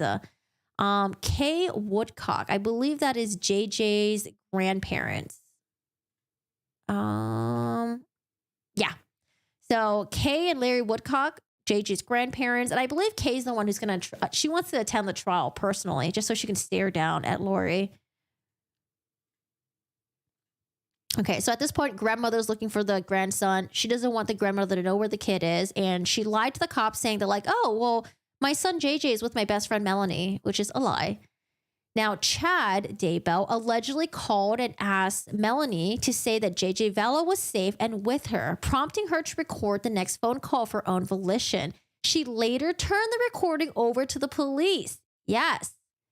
Now, Melanie said, if you really love me, you would not have told the police that I had JJ with me. That's not what a friend does. That just makes me look weird. And it's not safe for me. It doesn't look good. I mean, you had to think of my welfare if you love me. So at this point, Lori Vallow and Chad Daybell, their kids are missing. 2 kids went missing, different days, same month. And I think they ran off to Hawaii. Chad and Lori were married in Hawaii in November 2019. Investigators allege neither of the then missing children were present in the photographs of the marriage. Wait, do we have photographs? Oh my God. They went and got married and celebrated. RPD says that during the welfare check of JJ, Alex Cox told them, oh, her brother was in on it too. So Lori's brother told the police that JJ was with his grandmother in Louisiana. Chad Daybell was also there, but said he didn't know Lori well, but they were married. When Chad drove away, the police department stopped him and he gave them Lori's number. Lori later said JJ was with her best friend watching Frozen 2. Oh my God. They cashed in the money for the kids when they were gone. What, the welfare check? Was there insurance scams going on? Why were they so crazy? I don't know. The entire family was like in on this. There's the niece, there's the brother. Oh my God. What was going on in their lives that they were so susceptible to this doomsday bullshit? Her brother was her hitman. Are her parents still alive? Their parents, are they still alive? At the time, they told police in Kauai, so that's in Hawaii, that Tylee Ryan had died some 2 years prior and that Lori Vallow had no minor children. So she said that her oldest child has already been dead for 2 years now, and they completely just erased the 7-year-old son. After the ceremony, they returned home to the Gem State, and then they left again after Gibb and Woodcock, so that's Lori's best friend and JJ's grandparents, got state, local, and federal law enforcement involved in the hunt for the missing children. By December 2019, the couple was back in Hawaii. She and her current husband were spotted together as late of January 2020 while a nationwide search was raging for the children. In late February, Lori Vallow was arrested on... My God, why did it take so long for them to arrest them? Lori Vallow was arrested on felony charges of child desertion, non-support of dependent children, and a handful of misdemeanors. Somewhere along the way, Chad Daybell went back home alone. A search warrant was executed on his property in June of 2020, and he was arrested soon after the bodies were found. The couple's cases were recently severed and will be tried separately. Dude, now that they're being tried separately, she's just going to be like, oh, he made me do it. And then he's going to be like, oh, she made me do it. Like, I don't know, man. So I guess she's being tried first, and then Chad's going to be testified afterwards. There has been various Christian cults who did unspeakable things in the name of God in this show here. I've seen crazy movies, but this is beyond that, man. I don't even know how the Netflix doc is even going to keep track of all of this. Oh yeah, I heard it was about like sex and power, and I don't get how that all tied together. Ugh, gross. Okay. Yeah, money, power, and sex. Lurid details of how Lori Vallow Daybell, alleged victims, died revealed for the first time. Oh, that's the 17-year-old daughter with her 7-year-old brother. Opening statements began late Monday morning in the triple murder trial of the accused Doomsday cult mom, Lori Vallow Daybell. Money, power, and sex. That's what this case is about, led prosecutor Lindsay Blake told jurors in Ada County, Idaho. The defendant used money, power, and sex, to get what she wanted. It didn't matter what it was. It didn't matter what obstacles she had to move, a person or a thing. If a person, it didn't matter who. And on the road to that avaricious trinity, the prosecutor argued, Vallow got what she wanted by orchestrating a series of murders by conspiring to kill at least 3 people who got in her way. Wait, how did the kids get in her way? Was she trying to live like a happy, free life and not have her kids involved? Vallow and her fifth and current husband, Chad Daybell, 54, stand accused of murder over the 2019 death of J.J. Vallow, Tylee Ryan. The children disappeared on different dates in September of that year. Vallow was initially arrested in Hawaii in February 2020 on charges of child desertion. Daybell was arrested later that year after the children's body were found buried at his property.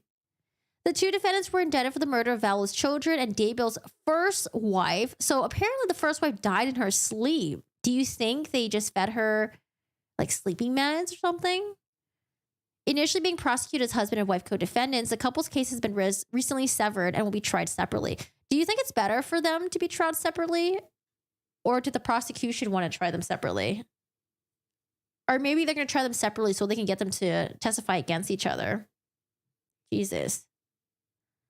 They were all knobbing each other in the guise of God and had to get rid of the kids.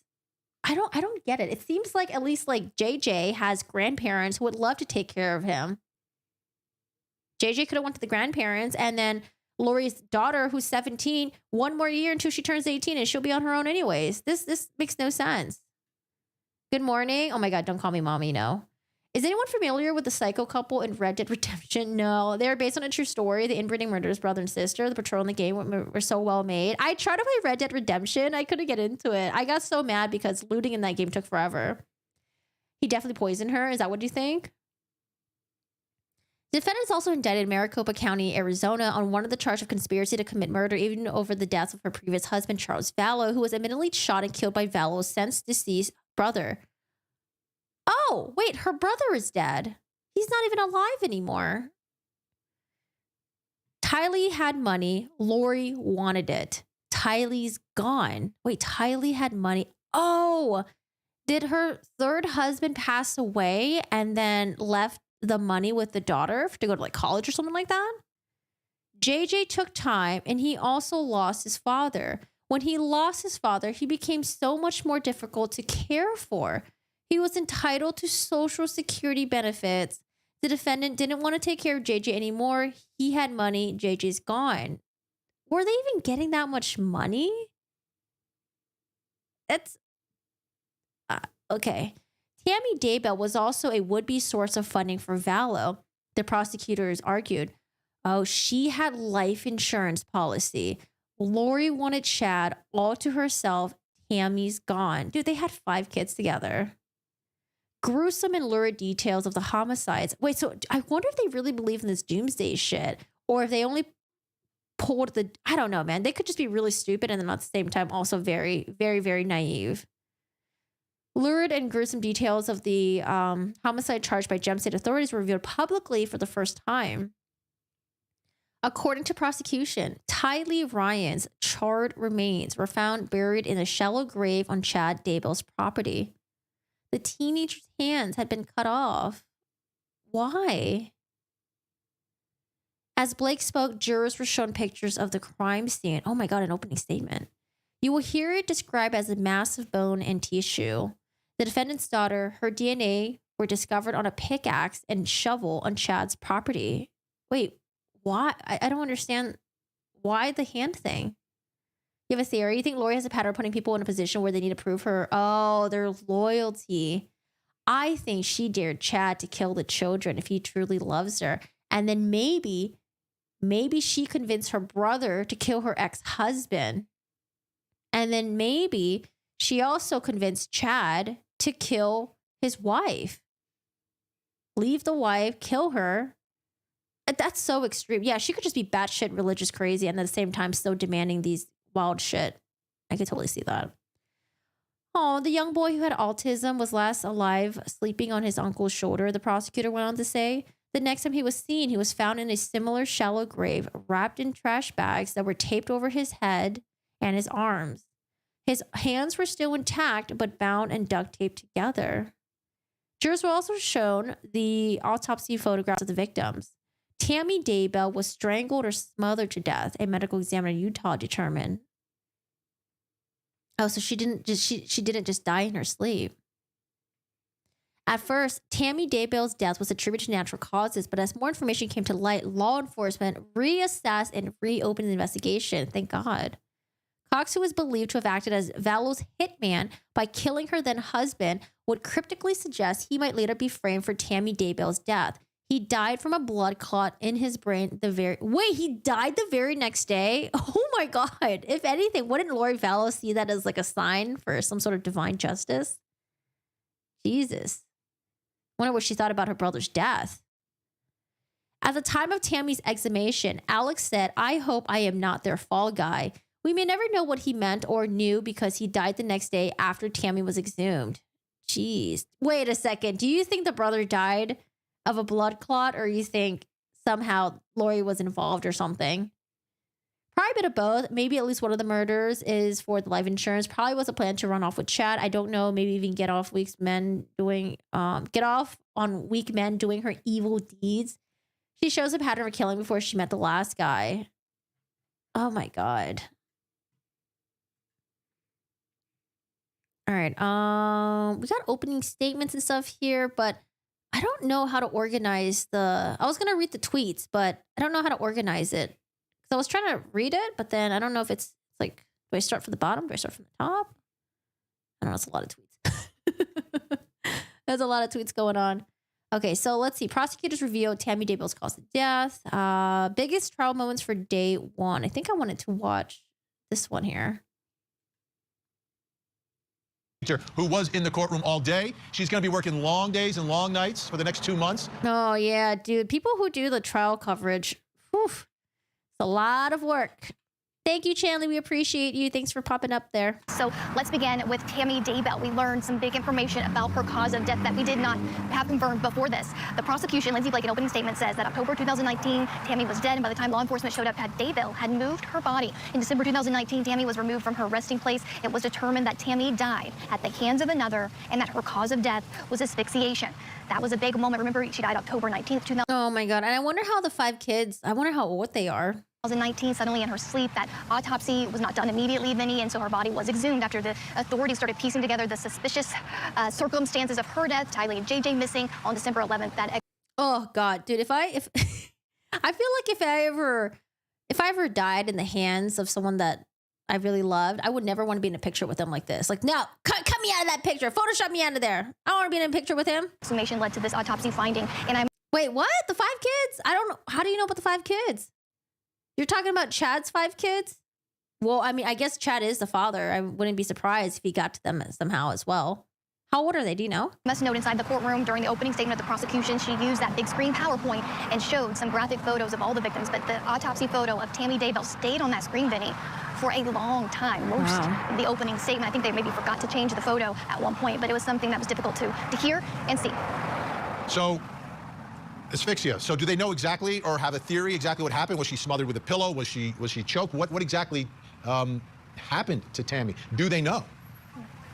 We don't know if they know. She did not go into detail in the opening statement, so we'll have to wait and hear from likely the medical examiner who performed that autopsy after the exhumation to see if they know that answer. But she was found in her bed. I believe the evidence was maybe half off of the bed at the time. Why are they delusional? I have no idea.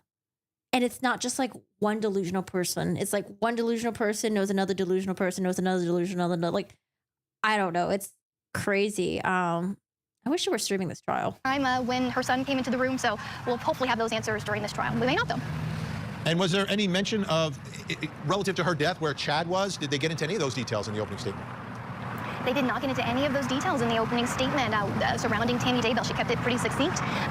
Lindsay Blake, had a handheld mic, and she paced in front of the jury and really didn't need the script in her hand, Vinny, because she had the story down to a science and really did tell the story. But again, spent maybe 40 minutes, so she didn't really dig into all the weeds that this jury will hear. And I think there's even more evidence that she didn't tell us about that we will learn. Interesting approach, right? Because this case has so many layers and so many facts, so many rabbit holes that you can go into. Might be the best approach yet to kind of give them because if you try to. Yeah, if you try to overwhelm the jury, they're going to get really confused. Do you think the jury can take notes in this trial? I haven't heard anything about that. Can they take notes? I know they had a hard time finding a member of the jury who can serve as a juror without knowing all the facts and details about this trial. To understand everything that happened out of the box, it's like overwhelming. So I think that's a good move by the prosecutor. Absolutely. All right, so we got our first big moment from your reporter's notebook. What do you have up next? It's a prime example of sect insanity. But here's the thing, though. So Lori Vallow met Chad Daybell in some doomsday conference thing. Okay, I get it. That's one crazy meeting another crazy. But how did Lori Vallow's niece get sucked into it? How did her niece also get sucked into it? Because her niece also marries a guy who believes in the doomsday stuff. Unless Lori Vallow, maybe there was already some weird cult things going on Lori's side of the family.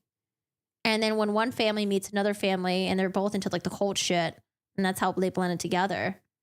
Jesus. If I were a juror, it'd be hard for me to not look up this case when I got home. I don't know, man. If you knew you had to sit there for 2 damn months, that's a lot of information. I feel like I don't want to do research on this shit. I'm not going to be sitting there for 2 fucking months. I would be lost without the notes. Yeah, I'd be like, can someone please draw me the family tree? All right, let me check my notebook, Vinny. Looking down, big moment number 2. We're going to focus this one on Tylee Ryan, the other victim, 16 years old, when she passed away, Vinny. And we learned more evidence concerning her murder. Here is what we learned from the prosecution's opening statement. So I read this earlier. Her DNA was located on the pickaxe, shovel on the defendant's property. Her remains were charred. It was in a shallow grave. I want to know why were her hands cut off? Did she try to escape or something? One point that was heavily litigated by investigators. So while she didn't go into all the results of what was tested, we did learn Tylee's DNA on a pickaxe and shovel. And remember, these items found in that red barn on Chad Daybell's backyard. So this is just, again, an important point. I want to bring this kind of full circle. Christine. I think Christine is commenting on Letitia. She used her greasy hair as curtain. She's hiding because she knows it's her lie. I love the greasy hair curtain thing. To the end of the state's case, Vinny, because another big moment, which I thought came across real powerful inside the courtroom, is how Lindsay Blake ended her opening statement. And again, referring back to Tylee Ryan, she had a picture of hands. She had J.J. Vallow's hands, showing a picture of his duct-taped arms and hands together as he was found in a shallow grave, and then she showed a picture of Tammy Daybell's hands as she was found in her bed, deceased. And then she didn't have a picture to show Tylee. Oh, no. Oh, my God. Dude, this is really going to get to the jury. Ryan's hands. They never recovered her hands. And then she ended it with a photo of Chad and Lori's hands cuffed together with their matching malachite wedding rings in Hawaii just a couple weeks later. It was a powerful moment to show. Oh, wow. That's a good way of presenting it. Wait, so they never recovered her hands? What happened to her hands? Oh, my God. How, while these 3 individuals can't do anything else with their hands, here's what Chad and Lori did with theirs. Pickaxe and shovel. Were any details revealed about a theory on how the DNA got on there, what type of DNA it was? I mean, I'm almost thinking, was she dismembered and using a shovel and a pickaxe to do that? These images are awful. Yeah. He sent a text to his wife, who was alive back then, and that he found a raccoon in their yard. He grabbed his shotgun and buried it in the yard, indirectly talking about the kids. Were you talking about Chad, Daybell, and Lori? Absolutely horrifying. And the jurors, took this in. A couple did look disgusted at times during the prosecution's opening statement, Vinny. And again, that was another area. She didn't go into detail. She's almost like teasing the jurors. This is just the movie trailer of the big movie they're going to hear over the next 8 weeks. So definitely piqued their attention. But I do recall from court documents, again, we've been covering this case for years, so I know that it was red stains found on the pickaxe and the shovel, Vinny, which makes me think blood. Oh, that's the actual barn right there, the red barn. You're gone a few moments. You posted an Aberdeen pig farm compilation on Discord, a video about bloody benders that inspired it. It's a category true crime. Oh, are you talking about the Red Dead Redemption game? Hi, David. Yo. At this point, they haven't mentioned it yet in the articles. I think. Oh God, look at the pause on Shanley's face. At this part, they haven't mentioned it yet. So maybe when they go over Tylee's death, they'll get into more details. But yeah, I'm pretty sure the medical examiner is going to go over that. I know, right? I hope it was after as well. From Tylee, and we know from our past reporting that, yes, she was dismembered and partially burned and found in the pet cemetery of Chad Daybell's backyard. We're looking at some video from East Look, Idaho. Alex Cox's phone pinging over. Yeah. we're looking at video right now from East Idaho News where you could see that area. Why partially burned? Were they like burning the body and they're like, you know what, forget it. We don't feel like burning it. It smells. Because, apparently when you burn a human body, it smells really bad. Or they're just like, okay, well, I don't want to smell this anymore. Let's just put it in a shallow grave. Like, oh, these people are so gross. In the backyard where all of that happened. Her remains burned, charred. Unreal. All right. I know you've got a third big moment tonight from your notebook. Yeah, what's a big moment? Yeah, little J.J. Vallow is the focus of this one. And there were, again, many moments that I could bring forth. But I want to point to, because our cameras aren't in the courtroom, Vinny, one of the most emotional moments of the day. And it was the prosecution's second witness, Brandon Boudreaux. He was at one time. Brandon Boudreaux. Oh, that's Lori Vallow's niece's ex-husband, who said that he thought he was being shot at by someone who was in Lori Vallow's fourth husband's car. I'm so sorry, guys. If you didn't catch any of that, it's okay. I'm married to Lori Vallow's niece, Melanie. A twisted, sordid tale of marriage, divorce there. But there was a moment where prosecutors asked him how he found out about the death of Tylee and JJ, that their remains were recovered. Here's how that went down in the courtroom. He was asked, where were you when Tylee and JJ were found? And he takes a moment, his voice cracks. Aww. And he says something, and we can't really make out what he's saying in the courtroom. He's soft-spoken anyways, and it's such a compelling witness, Vinny. And then he takes a moment, and then he repeats his answer. I was in my parents' garage.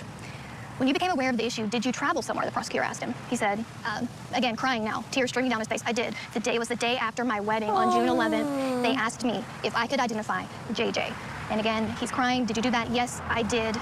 He had to take a really long pause inside the courtroom, collect himself to even be able to speak in that moment. Can't imagine the photos he had to look at to confirm that that was his former little nephew. Yeah, dude, that's tough, man. Because, like, imagine that's like the last image that's like charred, seared into your brain when you think of them. Oh, it's so sad. So close to, he lived with at one point, his children so close to JJ Vallow, and he did that at the request of JJ's grandparents, so they wouldn't have to do it, Vinny. Oh, I see. Okay, yeah. Oh, thanks, Brandon. Again, Brandon Boudreaux, just such a detailed and incredible witness today on the stand. And again, his connection to everyone is he was married to Lori Daybell's niece. Yeah, where's the niece now? And once things started getting weird, they split up, and I guess he got remarried. Now he's in court, and he's the one who identified JJ's remains. Wow. Oh my God, I'm so glad he GTFO'd out of there. All right, Shanley Painter, Court TV legal correspondent. Does anyone know what happened to the niece, where she's at now?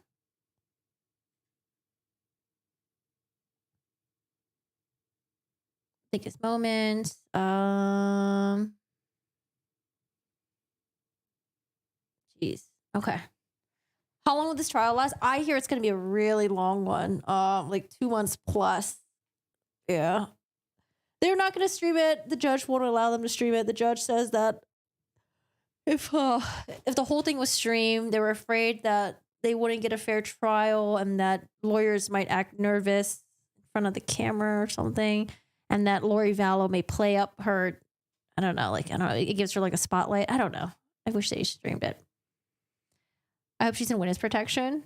But who? The niece? In witness protection? Why would she be in witness protection? I want to know what else the niece was involved in, but I guess we'll find out. All right, so we'll definitely keep an eye on this. Dude, can I share you guys like 2 crazy stories? I know that like my streams never end on a happy note. I'm sorry. But I had 2 stories that I wanted to share with you guys that I thought were kind of crazy. Let's start with like a more mild one.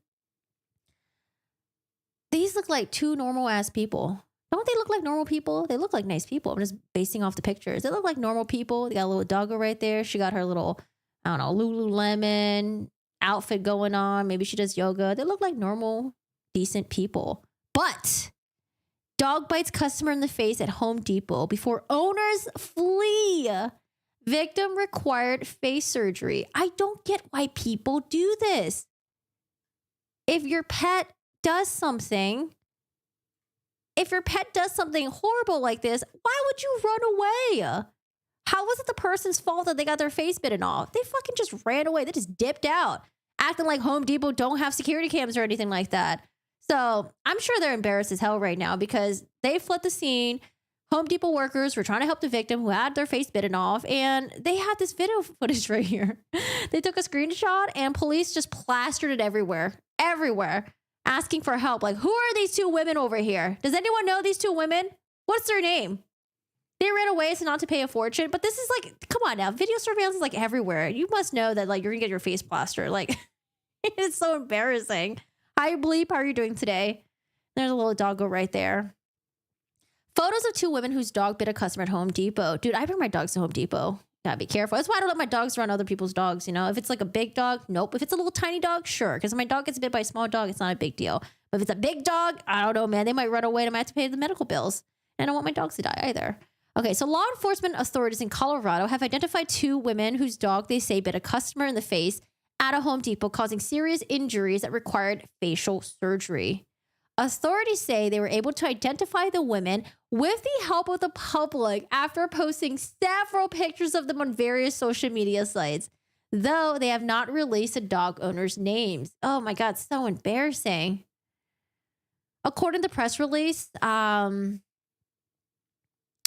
Animal Control Division responded to a Home Depot on March 31, about 25 miles west of Denver, so we're in Colorado.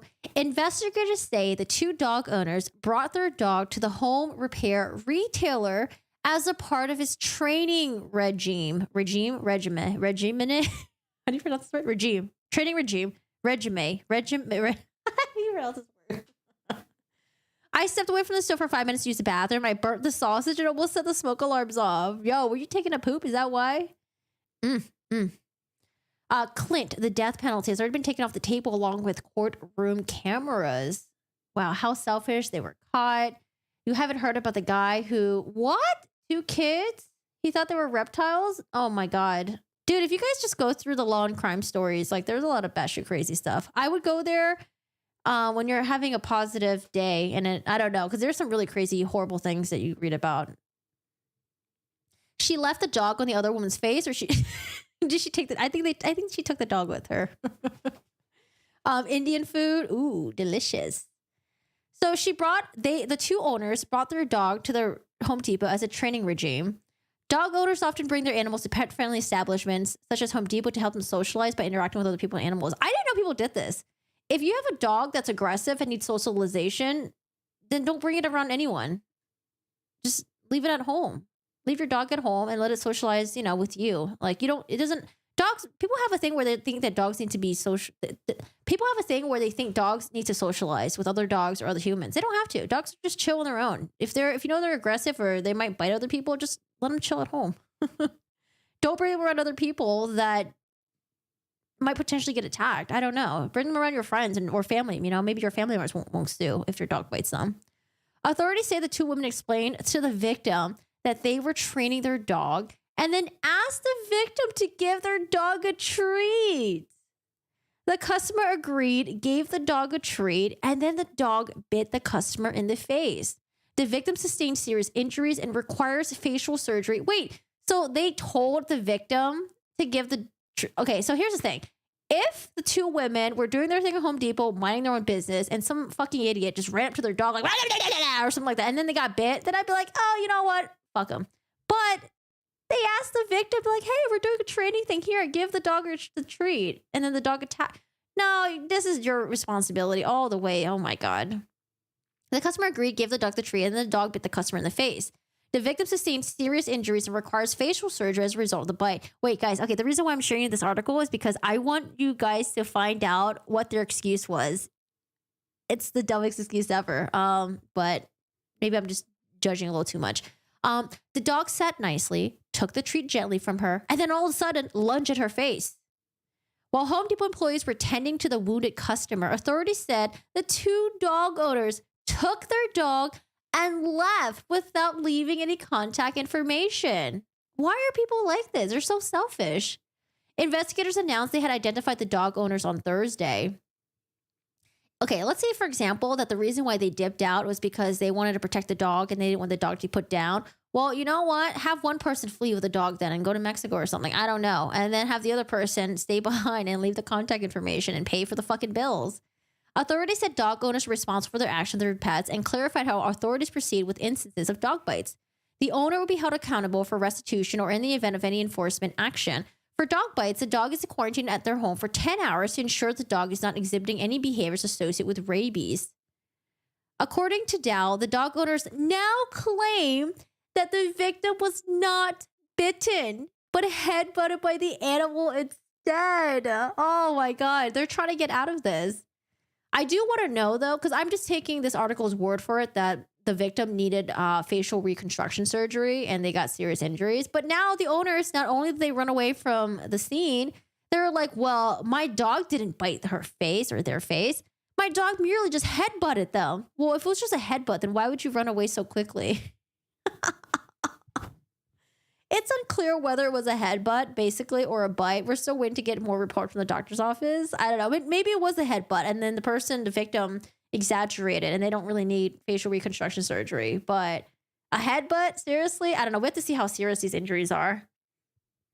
The Burt's Bees made your dog go loco. I don't blame the dog. Shit is good. Thanks for another great stream. You laid out very professionally. Great content. Very sad case, but very interesting. Thanks, Clint. Must be the same chicks from the dog park. I'm not a dog owner. Can dogs be this aggressive? They're not trained. Well, so dogs can be very aggressive, especially if it's been abused in its past. The two ladies said they were training their dogs. So, it's possible that maybe they just adopted this dog and this dog had like a lot of hardships previously. Maybe it was like horribly abused and needs to learn how to socialize and be more comfortable around humans and other dogs and stuff like that. But yeah, it's possible. It's definitely possible. Okay, so this is another one I'm going to jump into is the one that I brought up before. Remember I told you guys about this Asian woman who was slowly poisoning her husband? And she actually lives she's not that far away from me. She ain't that far away. But she was poisoning her husband, and her husband, he was starting to get sick, and I'm assuming he doesn't have a good relationship with the wife because he thought the wife was up to something. So what he did was he installed a hidden camera to record her to see if she was poisoning his shit. And so he set up maybe it was like a Nest Cam or something like that. And he found out that she was pouring Drano in his like lemon tea or something like that. So this is the woman right here. And this is the footage that we have. This Asian lady over here getting that bottle of Drano. Y'all see the Drano right there? About to pour it in his tea. And they have kids together. Okay. It's not like it's just her and him. They got kids together. And so this is a pretty interesting story because the reason why I'm following up with this is because of the excuses. This one right here. The excuses. Right here. The excuses. Okay. Let's see what her excuse was. A man who says he caught his wife on a nanny cam pouring a Drano-like cleaner into his morning tea to try to kill him heaped abuse on him and the couple's children daily before she was indicted on charges of poisoning and domestic abuse. In a 2022 court declaration asking a judge in Southern California for the custody of the children after the arrest of his wife, Emily Yu, Jack Chen, 53, alleged years of abuse by the suspect and the suspect's mother at their home in Irvine. Listen, if you have a nasty mother-in-law, father-in-law, kick them the F out, okay? You don't need to have a relationship with them. In an Orange County suburb 45 miles of downtown Los Angeles, Chen's attorney called the allegations insidious. She wanted him to suffer. This is just another form of domestic violence she used against him. Yu's attorney, Scott Simmons, told Law and Crime the events surrounding the indictment took place in the context of a troubled marriage, that the kitchen in the family home had an ant problem, and the Chen engineered these events to take unfair advantages of his wife in divorce court. Wait, they had an ant problem? Do you use Drano to kill ants? I thought Drano was just something they used to like unclog your drains or something like that. I don't know why I picture Corgi in a trench coat and a fake mustache. Ooh, was it a sexy fake mustache? I've always wanted to have handlebar mustache. Next thing you know, you're gonna look like Michael Jackson after getting a new face. No, that's like a bleaching skin. That's a whole process right there. That's crazy. How did she think she can get away with it? She should have pushed him off a boat or something. It was bad. Joking. Listen, she wanted to poison him slowly, okay? And then, I don't know, she probably didn't think she was going to get caught. Jack and Emily commonly use household cleaning products like Drano, really, to combat the ant problem. Jack planted spy cameras to capture Emily pouring Drano into a cup of lemonade. She was doing so in order to bait and kill the ants. But Jack falsely claimed, this is the excuse right here. This is so funny. Oh my God. So she's like, I wasn't pouring Drano in my husband's teacup to kill him. I was pouring the Drano in my husband's teacup to kill the ants. What do you mean? Oh my God. Jack and Emily commonly use household cleaning products like Drano. Why would you use Drano you wouldn't use Drano to kill ants. There's other ways. You don't even need Drano to kill ants. But now they're saying that like, oh, well, the reason why I poured Drano into the lemonade cup is because I was trying to bait and kill the ants. Yeah, but this is like also like a routine thing where the husband routinely drank like hot lemon tea for breakfast and she would feed it to him. Jack falsely claimed she was doing so in order to poison him. Oh my God. She was unclogging his system for him. Reminds me of Blanc Taylor Moore, who was spooning arsenic in her husband while he was laying in the hospital. They finally got her on first-degree murder and found trace. Jesus. She was detoxing him in a way. Oh, man. Okay, so, of course, Drano is a terrible substance used as a covert poisoning substance because of its strong smell and taste and the immediately catastrophic injuries it causes. Jack claimed to have been injured by drinking the Drano. In fact, the medical evidence is inconsistent with having Jack consume Drano. Uh-oh. His so-called injuries are attributable to the benign condition of GERD, gastroesophageal reflux disease. I only know about GERD because I heard Corpse Husband had GERD, right? I think you told me that, Bleep. Jack never went to the emergency room for treatment as one who consumed Drano would, and instead of calling 911, he called his divorce lawyer. Oh. Interesting. Okay. Gotta wait for the trial to happen, man. Chen summarized the abuse allegations and domestic violence restraining orders seeking custody of the children last year. A judge granted the request and allowed you to see the children supervised visits. Chen's attorney said, adding that she is free in her own recognizance and can see the children now without supervision. Ugh. Chen outlined the court documents allegations his wife tried to kill him by poisoning his hot lemonade with hot Drano. Okay, first of all, it's just hot tea. It's just hot lemonade tea with drain cleaner after he started noticing a chemical taste in the drink in March and April 2022. He said he was diagnosed with 2 stomach ulcers, gastritis, and inflammation of his esophagus. After his suspicions were raised, he put a nanny cam that allegedly caught her 3 times taking the drain cleaner from under the sink and pouring into his drink. Oh, I wonder if they have a camera footage of her giving the cup to him. Was like, here, honey, drink this. Chen said one video shows him sipping, his still hot lemonade and covering the cup with saran wrap. His wife then took the drain cleaner from under the sink, removed the plastic wrap, poured the drain cleaner, replaced the cellophane, and then put the drain cleaner back. No, if this is true, then she fucking did this. She trying to say that like, oh no, I just used his teacup to lure ants so I can kill it with Drano. Oh my God. He reported the incident on August 4th, 2022 to the Irvine Police Department. Oh, this is so funny. Chen said after her arrest, you called him from jail to ask him to bail her out, but he refused. Oh my God. Dalia Dippolito tried to get her husband killed, got caught, did this whole pretty girl crying thing, and she was begging her husband to bail her out of jail, even though she tried to have him killed. Dude, these fucking people, man. Corey, do not drink tea with his neighbor, okay? Oh, my Lord. The husband said he first became concerned about the wife's behavior shortly after their children were born in 2013 and 2014. That was a long time ago. Chen alleged that you and her mother, who helped take care of the children, were both verbally and emotionally abusive. Why not divorce and just try to get full custody? I guess it'd be hard to get full custody, so it would be like you would get partial custody, maybe half and half. I don't know. Listen, if you have an abusive significant other, you got to do everything you can to protect your kids, okay? Emily would call me a effing a-hole maybe, and other insults, court document says. Chen alleged that you minimized his existence and would use the children to get him to do menial tasks. Emily's parenting, if you would call it that, revolves around yelling, insulting, verbally abusing, hitting, pushing, pulling, being emotionally abusive, he alleged. If our children let Emily know that they enjoyed spending time with me or showed affection toward me, then Emily would put them in their room and yell at them until they assured her they would not show affection toward me. Ugh.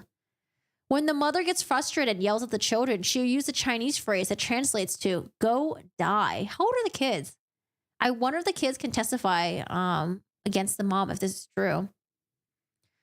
Documents claim that she was making derogatory comments towards children, including, your head is a problem, your head is sick. I know, this is like, I could totally see a Chinese parent saying some of this shit. Go F yourself. Well, okay, not these parts. Effing idiot, stupid A, get the F out of my face. Jesus. While practicing piano for the competition once, her mother allegedly called the couple's daughter effing stupid. Yeah, you kicked that mother-in-law out of your fucking house, okay? Get him out of there. Chen also accused you of using, oh my gosh, using sleep deprivation to punish the children, the father alleged. He said when the kids fell asleep without her permission, even after 11 p.m., she'd wake them up, demand they go to her room, where she shut the door and made them cry. Where were you? Why weren't you helping your kids then? I know this guy is like, oh my God, my wife's been abusing my kids for like over 10 years. Then why didn't you do anything about it? Oh, the Dalai Lama. Yeah, I don't, was it real? Something about the Dalai Lama telling a kid to suck his tongue or something. But I don't know. I didn't watch the video. I just saw the thumbnail or something. Honey, please get me out of jail. I swear I'll never poison you again. Buys a shotgun for next time. Oh, God. At the end, sometimes she would tell the kids to get out and then slam the door behind them, making them cry outside her door. The kids are supposed to put on a happy face around their mother and grandmother, court document says. The kids are not allowed to have much contact with friends. You would pack their schedule, so no time to socialize or play dates. Isolate them in their own little bubble. I'm ignored and not recognized as a family member. When the kids wrote letters to Santa, they excluded my name for fear that Emily would get mad. You know, there are definitely Chinese relationships where it's a really weird fucking dynamic where it's like a matriarch. And what happens is the grandmother and the mom will take control of the family and they'll treat the husband, the mom's husband like shit. I don't understand what's the point of even having, I don't know. I don't know if it's like a Chinese thing, but I've definitely seen it in some Chinese families. Divorce. Get out of there. It was real. I saw the video. It was nuts. She blasted Sharon in the room for days. Yeah, that is gross. Wait, I don't understand. Were the people Vinny upset about it or just other people? I don't know anything about it. But what was the context of it? Was it out of context? David Dorakowski, used divorce attorney, told CNN his client is innocent of these outrageous charges. She looks forward to presenting her case in trial. Yu was arrested in August, released from jail after posting a $30,000 bond. She faces 3 felony counts of poisoning and 1 felony count of domestic battery with incorporeal injury, prosecutor said. Jesus. Damn, it's just an excuse. I wasn't poisoning my husband. I was just pouring Drano in his cup to kill ants. Yeah, that's what Drano's totally used for. I've heard of people getting like sugar water and putting soap in there to kill ants. Soap is cheaper than Drano. You know how expensive Drano is? Drano's expensive. Anyways, nice excuse, Emily. Nice excuse. His people has made a statement that it was innocent. It's been taken out of context, but to be honest, it doesn't look innocent at all. Really? Should I read about it? You guys have me curious now. What do I type? Dalai Lama?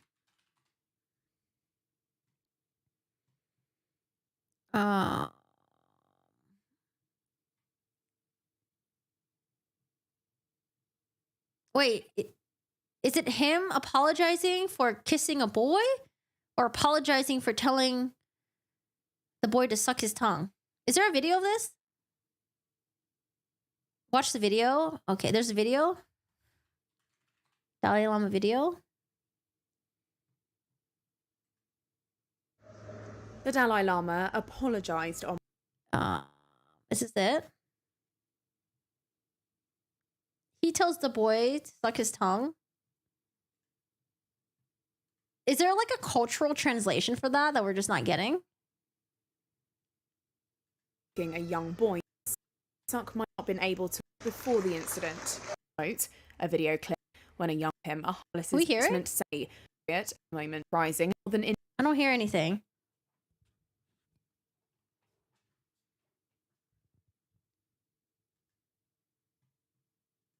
Well, I don't want to get outraged over it because, like, I don't know. Maybe there's a weird cultural context to it.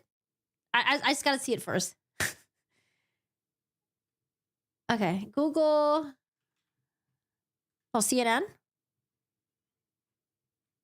It's not a video, though. It's like an article.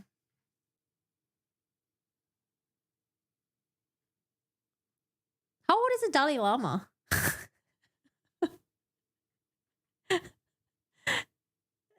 And he did it in public, so I don't understand. He did it in public. Something is up. I'm getting this like big fat ad that I can't.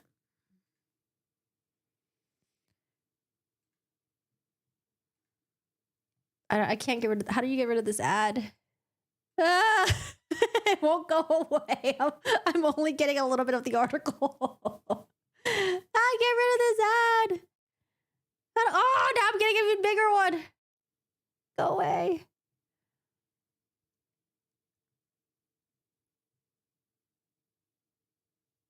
You agree with Cardi B? What did she say? I didn't know there was llamas in Dali. Okay. Oh, is this video? To India now, where the Dalai Lama social media regrets the instigation. The Dalai Lama across social media has only reaction rates. Where's the incident clearly Where's the to a lot of video? people across social. I want the video.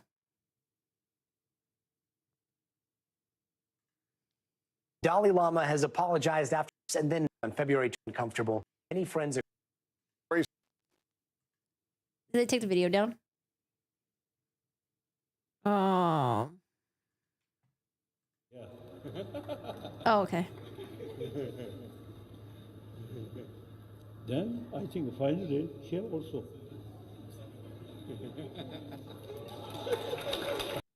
That's kind of weird to me. I don't know if it's a cultural thing. That's what's weird to me. I'd be like, no.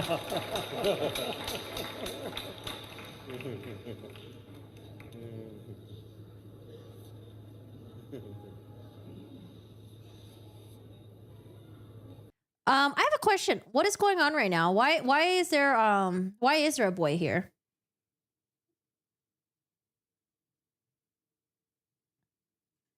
The strange video shows the most senior spiritual figure asking a boy to suck my tongue during an event in northern India's hillside city back in the February. Are there just different kids going up to him to get his blessing or something? I just want to know why he's like the kid goes up there and he kind of just like staring at him. But I might be primed already because of all the stuff that I just read just now into thinking that like this is some weird shit. And suck my tongue. Oh, is he trying to joke? Ah! I haven't seen the video yet. I thought he was just joking and then he actually goes in for it. Oh no, this is so fucking creepy. Dude, if you ever have like a drunk family member that acts this way around your kids, don't ever invite them back, okay? Family member, friends, fuck that. Oh my God, no. And suck my. No, we don't need to see that again. Okay, I'm done. I'm done. We're done. I'm gonna throw up. Yeah, that's pretty weird. I wonder if there's gonna be any other kids that come out and be like, hey, I had a really bad encounter with the Dalai Lama. But, you know, maybe conversely, maybe there'll be like people in India that'll be like, oh, you know, this is not weird because maybe, I don't know, maybe there'll be a cultural explanation to it or something. I don't know. That's just weird. Yeah. I warned you. No. Oh, God. Imagine what he does when the cameras aren't on him. I don't know.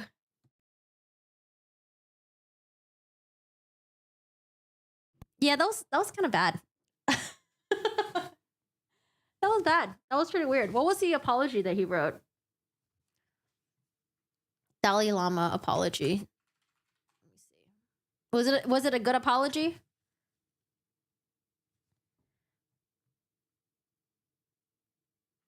Did he apologize on Twitter? Or did he make a video about it?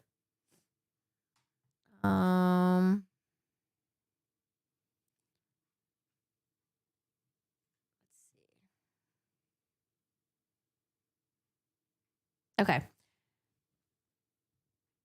Let's just read the context. Let's read the entire context real quick. I don't know if the kid actually does. I don't know. But the fact that he went really close, it seemed like he was expecting it. Like here's the thing. If he said suck on my tongue and laughed afterwards, then I'd be like, okay, he was joking and it was just a really bad fucking gross joke, okay?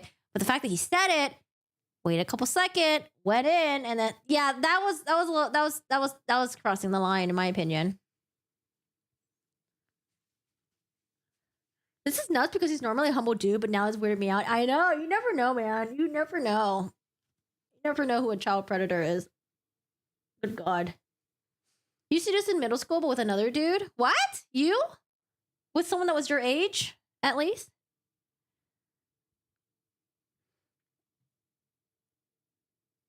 But here's the thing. If there's going to be other people coming out that said, like, hell, I had a really weird encounter with the Dalai Lama, it's going to be really bad.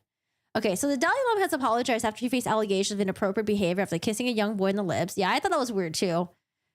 But like I said, maybe that's a cultural thing where it's okay to kiss people in the lips. I know like in parts of like Europe they do that, but yeah, I don't know. Asking him to suck his tongue. Ew. The interaction took place in February at the Dalai Lama's temple, was attended by 100 young students who had just graduated.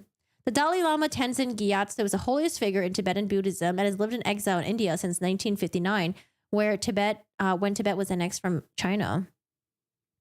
The video's gone viral. He asked Dalai Lama, "Can I hug you?" Dalai Lama 87 told the boy to come up on the platform where she was seated, motioning to his cheek. He is heard saying, "First here," after which the child kissed him and gave him a hug. Oh God, yeah, that's weird. Dalai Lama kept holding the boy, saying, "I think here also." And then planning to kiss on his lips and suck my tongue. Sticking out his tongue, forehead to forehead with the child, with the student. The boy stuck out his tongue and went to move away while the Dalai Lama laughed and pulled the boy in for another hug. Oh, that's so uncomfortable. Why would you ever do this? The spiritual leader then spoke to the boy, advising to look at those who create peace and happiness and not to follow human beings who always kill other people, before giving him a final hug. Oh, too many touches, too many hugs. I don't know.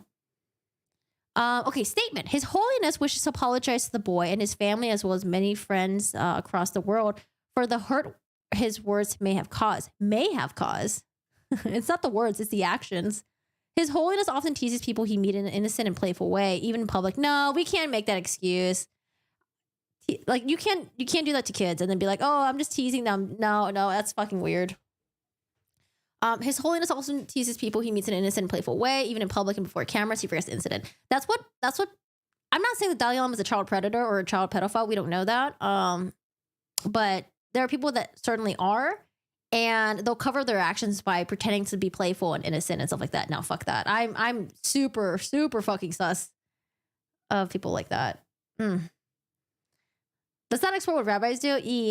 That's a whole nother thing. More exile.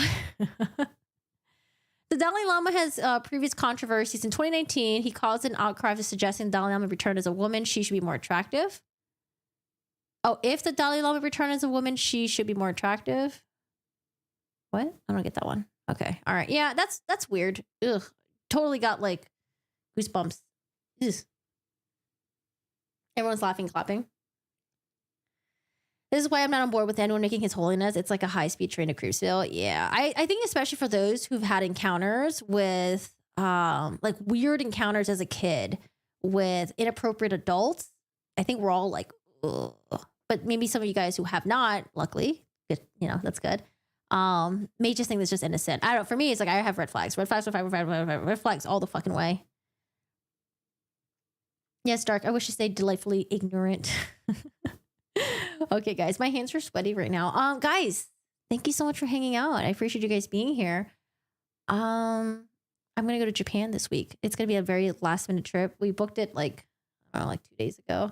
But yeah, we're heading out to Japan. I don't know if I'm gonna stream more in Japan. I've never streamed on YouTube before. We'll see. I don't know. What should we do? Because I definitely will make the videos and stuff. I don't know if I'm gonna stream in Japan. Oh my God. The island list. Ugh. Yeesh. All right, guys. For those of you guys who missed it earlier, we talked a little bit about the Stepmom murder trial. We talked about Doomsday Mom trial as well. And yeah, it's just a lot of batshit crazy things that we're covering right now. But thanks for hanging out. Thanks for coming on. Yeah, guys. So I don't know. We'll see what we'll do. I definitely do want to stream because I don't want to not stream for that long. It's cherry blossom time. Yeah, I think the cherry blossoms are dying though. I hope they're dying because I don't want to go when it's crowded. Don't work on vacation. We always work on vacation. I think even because Dennis has been streaming every day on his YouTube channel, and I think he's gonna try to continue streaming. But I don't know. Honestly, I get a little bit stir crazy if I just vacation 100% and not work. I don't know why. It makes me feel crappy. So I like doing work stuff. So we love your streaming. Yeah, guys, if you guys are new here, join the Discord. We do have like a true crime section. If there's any cases you want to talk about, put it in there. Yeah, put it in there. I have a new video that I posted a couple days ago about Letitia Stalk. If you want to catch up on Stepmom murder trial stuff, Basically, it just talks about all the lies that she came up with to try to cover her tracks. The lies to the police, the lies to her husband, the lies to her friends. She had a fake polygraph that failed. And yeah, it's pretty wild. It was a very long police affidavit, but I think it's worth reading and checking it out. I hope you go to a Japanese garden. I just love it. Yes, I'm excited. So we're gonna be in Tokyo for a little bit. And then we're gonna go to my favorite, Kyoto. Oh, I can't wait to go to Kyoto. Tokyo, Kyoto, and then we're gonna backtrack over to Yokohama. So thank you so much. I hope you guys, I'll see you guys. I don't know. I'll try to stream a little bit of Japan. But I'm going to go on Twitch now. There's a new hero that came out on Overwatch and I'm going to go play video games.